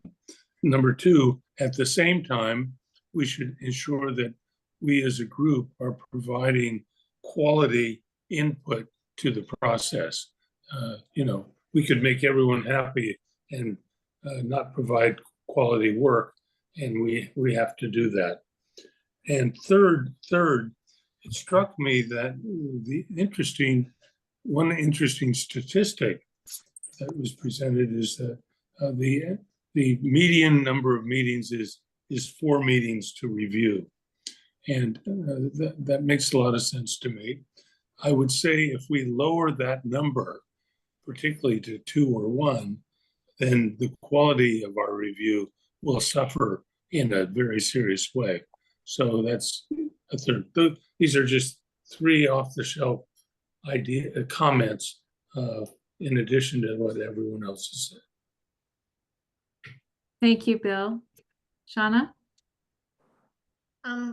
I have a couple of questions that I actually don't want people to take the time to answer tonight because I think we're getting on the deadline. And then a comment. I think, first of all, like as my colleagues have mentioned, this is exciting and important and difficult and amazing, the amount of work you've done so far. I've noticed that on the time chart, BCDC isn't really identified into where it fits on that time chart that you were talking about, the sort of the pre-concept concept. So that actually I think would be an interesting thing to develop. I would also like to understand greater what the difference is between a portfolio approach and portfolio manager and a project manager. And so how that is distinctly different or not from what is the current process. And then I, along with Jonathan, share interest, but also caution and potential concern about the guidelines and the templates and how they're implemented. I think one being from experience from other boards, one of the things that I think has been extremely productive, both as a proponent and on the commission, but I'll say more, I spent more years as a proponent, was the commissioner's ability to broadly think about the process. And I do have a concern if the guidelines are structured and templates are structured so narrowly, some of the creativity and perceptions or might be bracketed. Thank you so much, Shauna. Before I get to you, David, I know that because some of our Zoom hands aren't working, I just wanted to make sure that Mimi, Kathy, and Catherine, if you want to make a comment and aren't able to raise your Zoom hand, just send me a quick note in the chat and we can call on you as well. David. I'll be very brief. I had the opportunity to see your work in progress on a couple of occasions. And the comment I wanted to make was, and I don't know exactly where that was in your process, but I came away from that with a great deal of uncertainty about the specificity, the rigor, the kind of how this resulted in actionable items, actionable behavior. I think this slide that you have in front of us is extraordinary because I think you've answered all the uncertainty, and I don't know about all, but you've answered much of the uncertainty in my mind since that time to now, and maybe that was 3 or 4 months ago. Because you've made it actionable, because you've made it specific, and I think, and I hope that we can. That's what change is all about. If you can't measure it, then it's uncertain and highly unlikely to be durable. I think these three categories are really good. I think your bullet points are succinct, and as I said, I think they're actionable. And so I really applaud the amount of work, and I think I'll say that maybe Newport made the comment to me, and I hope I'm not divulging a confidential conversation, Newport, that you feared it in the middle of this, that the message wasn't landing, and I think here, but here feels so much more tangible to me, and so I applaud you for that. And I know there's a whole lot of work here. And just one other comment that Jonathan made that I think was so right on, and that is that I think that while the divergent opinions, whether between staff and BCDC or BCDC between commissioners, or even, although I have sympathy sometimes for proponents, even between one subcommittee to another subcommittee, that is about our profession. And I think part of the mission of BCDC is provoke more exploration. That there is such a rush to conclusion. Maybe that's slowed down because of the economy, but the rush to a scheme and a rendering, and here's the project, and don't you love it?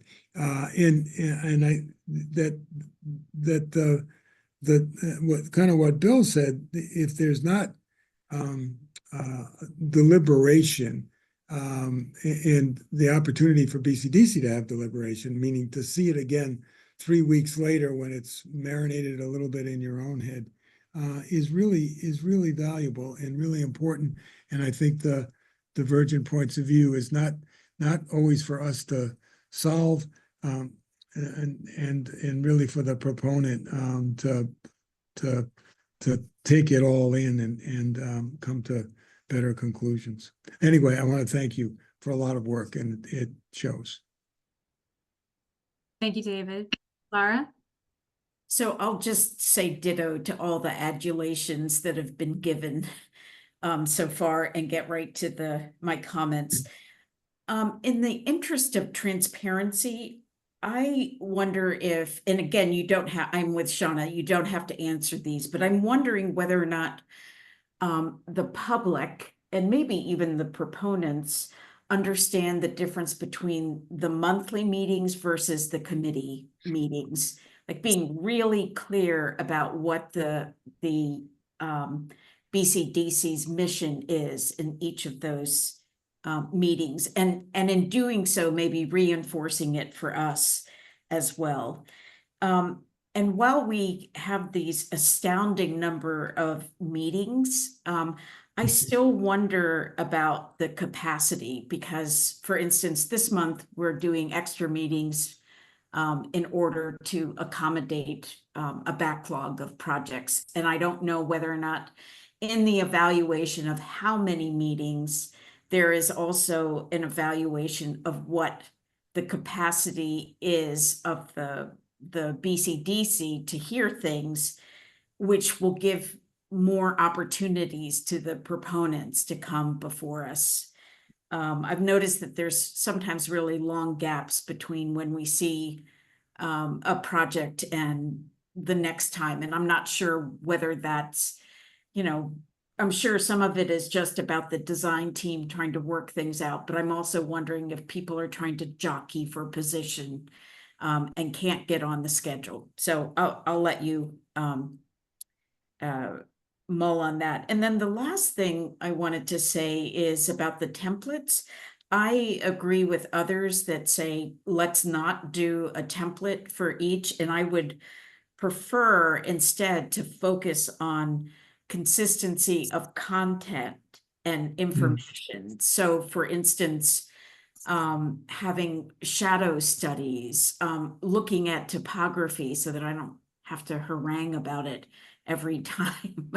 But, being able to come to us with a more complete picture would be helpful. And even down to things like, could everybody put north arrows and names of streets on their drawings? I mean, I find that so or a number of pages, that'd be great. yeah, astounding.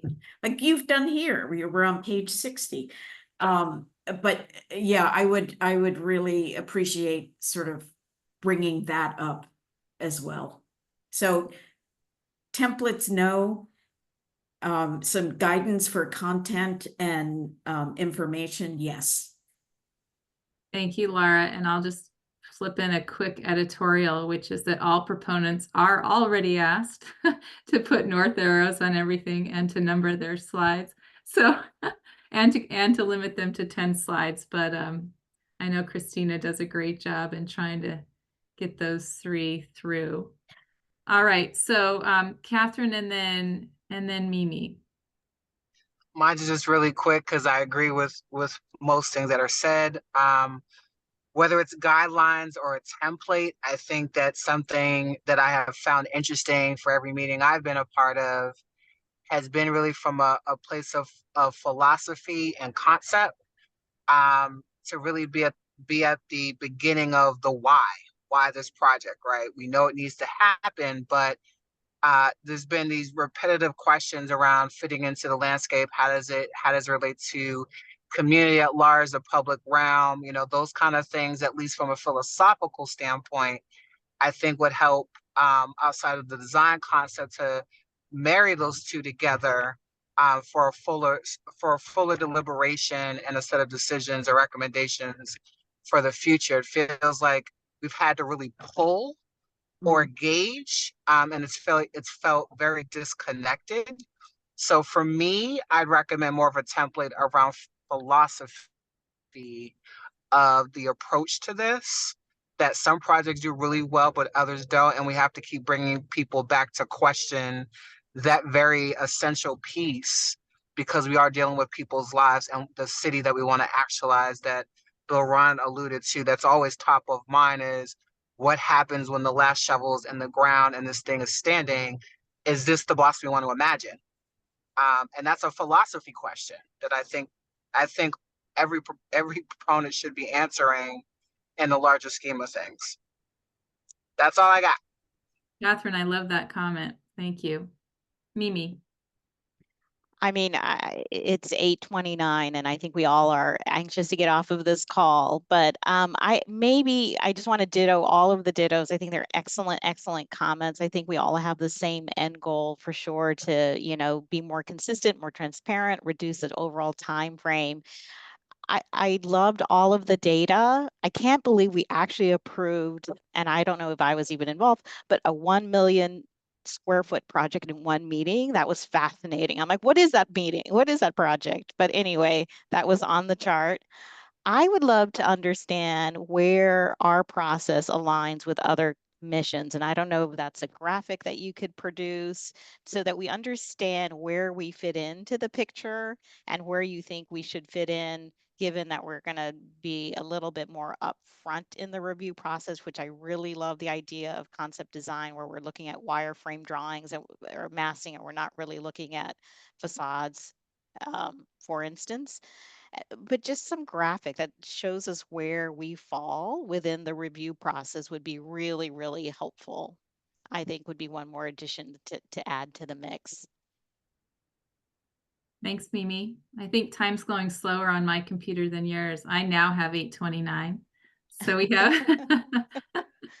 we have 1 minute. I've given my comments already, but I think that one of the kind of most transformational things that we can do as BCDC is to provide comments earlier in the process. I'm really excited about that, excited about other things too, but I think that that will make the most difference in terms of getting those recommendations to proponents early enough. And also, the corollary is that we're not giving it to them when they feel like they've already gone through the entire process and we come back and ask them in some cases to start over. So I think that that will help from all sorts of ways.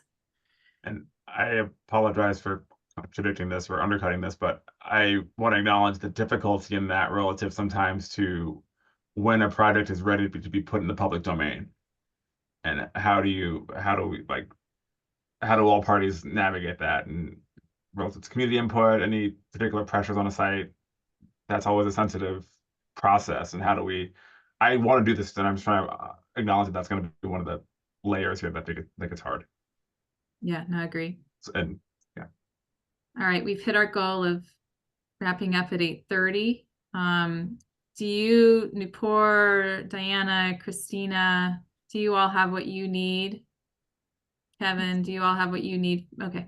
I just want to say that I feel like being told you don't have to answer this question tonight is peak BCDC feedback. I feel like we're being sent to subcommittee. Absolutely. That's right. We expect answers to all of these. Come back with diagrams. No question about it. Well, models. Physical model.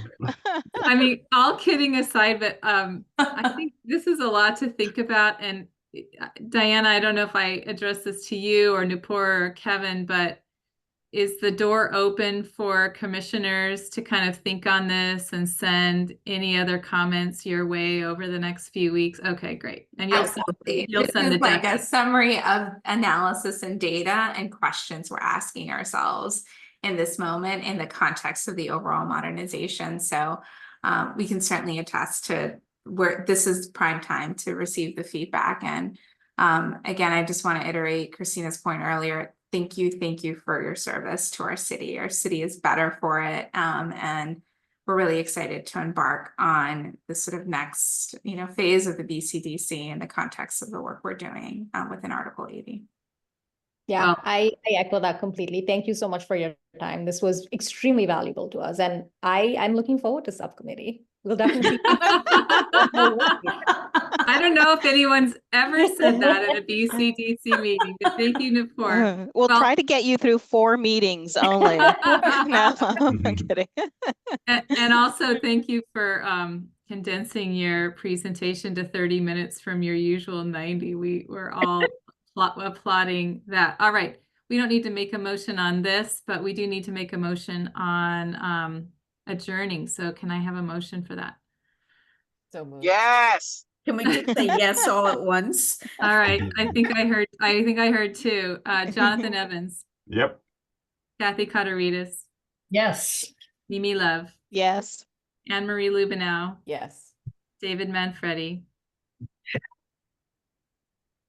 You're on mute, but Sorry. I'm reading Yes. your lips, David. Okay. Catherine Morris. 2 hands up. Yes. All right. Bill Ron. Yes. Lara Solano. Yes. And myself. We are adjourned. Nice to see everybody. Thank Good night, everybody. Good night. Good night, everyone.